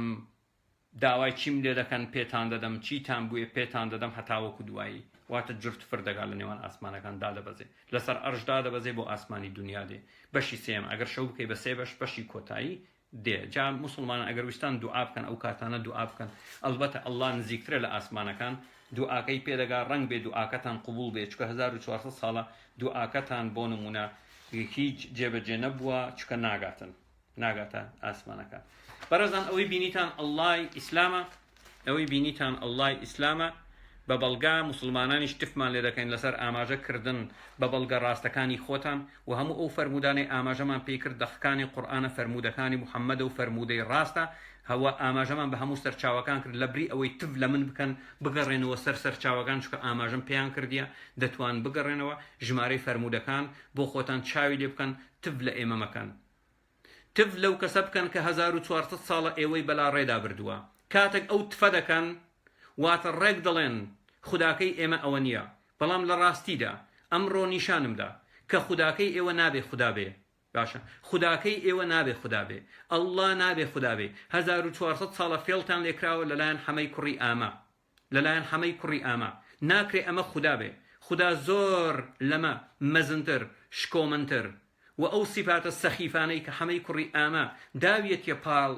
خوددا هیچی سیفاتی خودایی نین ئەمانە گاڵتەجاڕیە ڕاستەکەی خودایەکتان دروست کردی خودایەکی کەسایەتی لە شێوەی مرۆڤە بەڵام ئەوەیە هەروەک چۆن ئادەم لە سەرەتا درێژەکەی 30 مەتر بووە ئەڵڵا درێژەکەی 30 مەترە و تەواو کاتێک دەچینەوە بەهەشت کتومت ئێمەش درێژیمان دەبی بە 30 مەتر و ئەمڕۆ سەلمانمان کە ئەو خودای ئێوە دەیپەرستن خودایەکی هەڵەیە بوونی نییە گاڵتەجاڕیە ئێوە فێڵتان لێکراوە هەروەک چۆن ئێمە فێڵمان لێکرا بوو ئێمە لە قۆناغێک لە قۆناغەکانی ژیانمان وشار بووینەوە زانیمان کە فێڵ لە دایکانمان کراوە لە باوکانمان کراوە لەبەر ئەوەی نەخوێنەوار بوون بەڵام ئێستاکە دەستمان بە هەموو سەرچاوە ئیسلامیەکان ڕادەگا دانە بەدانە دەچینە ناو تڕاستی ئیسلامی ئەوانەی کە 1400 ساڵە لێمان شاردراوەتەوە ئەمڕۆ کە دەین باسی دەکەین و ئاماژەی پێ دەکەین و کاتێک ئاماژەی پێ دەکەین ئێمە ئاماژە بە سەرچاوە ڕاستەکانی ئیسلام دەکەین بۆ خۆتان بڕۆن ئێمە ئەگەر هاتو درۆ بکەین نایەن ئاماژە بە سەرچاوی بکەین دێن وەکو چیرۆچێک بۆتان باز دەکەین هەروەک چۆن مەلاکان لە مزگەوتەکان باسی چیرۆکی درۆزنانتان بۆ دەکەن کە ئەسڵ و ئەساسی نییە ئێمە دەین ئاماژە بە بەڵگەی ڕاستی ئیسلام دەکەین و ئاماژە بە سەرچاوەکان دەکەین لە قورئان لە فەرمودا هەتاوەکو دوایی هەروەک چۆن ئەمڕۆکە نیشانمدا لەبەرەوە ناکرێ خوددا دەستی هەبێ ناکرێ خوددا قاچی هەبێ ناکرێ خوددا پێی هەبێ ناکرێ خوددا تەنانەت لە ڕۆژی قیامەت فێڵ لێ بکە ناکرێ خوددا تەنان لە ڕۆژی قیامەت بێتن خۆی نەکیر بکاتن بە شکل و شێوەیەکی تر باشە بە شکل و شێوەیەکی تر بێ بڵێ من خودداتانم خەڵک بڵێن ناتۆ خودامانی خودای چی یعنی ناکرێتن ئەمە ناکرێتن یعنی پێتان دەڵێ خوداکەتان فێڵبازە و ئەم خودایە بوونی نییە هەمە هاتیە گاڵتەی بە پیرۆزی خودایی کردیە لە ڕێگای ئەم دەقانەی کەوا ناویەتی خودی خۆی بڕوای بەبوونی خوددا نەبووە تەنها گاڵتەی بە خوددا کردیە لە ڕێگای ئەم دەقانەی کەوا ئاماژەی پێ دەکەن وشیار ببنەوە هیوادارم وشار بنەوە ئەمە گاڵتەجاڕیە هەروەک ئەمڕۆکە بینیتان لە دەقەکان کەوا بەو پەر ڕازگۆیانە دەقەکانەوە وەرجێڕا بۆ سەر زمانی کوردی یعنی چۆن دەکرێت خوددا لە ڕۆژی قیامەت بێتن لە شکل شێوەیەک من خودداتان نابابەتەوە خودامان نی دەڵێ بە شێوەیەک فی سوورەت غەیرە سوورەته الەتی یعرفون بە شێوەیەک بۆیان دێ ئەم شێوە نییە کە بدەیناسنەوە یعنی بە شێوەیەکی تر بۆیان دێ بۆچی یعنی بۆچی ئەم گاڵتە جاریەمانەچە یعنی تۆ بڵێ دەجالیش لە ڕۆژی قیامەت دەتوانی بۆ نمونە لە ڕۆژی قیامەت کەوا بێتن دەجال بڵێ من خۆی بک بە ئەڵڵا یعنی ئەم قسە قۆرانە چێ دەیکەن ئەمە چیە محەممەد بە کەیفی خۆی قسەی کردووە و بە کەیفی خۆی دەقەکانی قورئانی نووسیوە و هەمووی تەناقضاتە و هیچی بەسەر هیچەوە نییە و هەمووی گاڵتە جاریە بەڕاستی هەر هەمووی گاڵتە جاریە خودی خۆتان کاتێک گوێن بە من دەدەن دەیسەلمێنن گاڵتە جاریە و دەیسەلمێنن بڕواتان بە ئیسلام نییە چکە ئەمە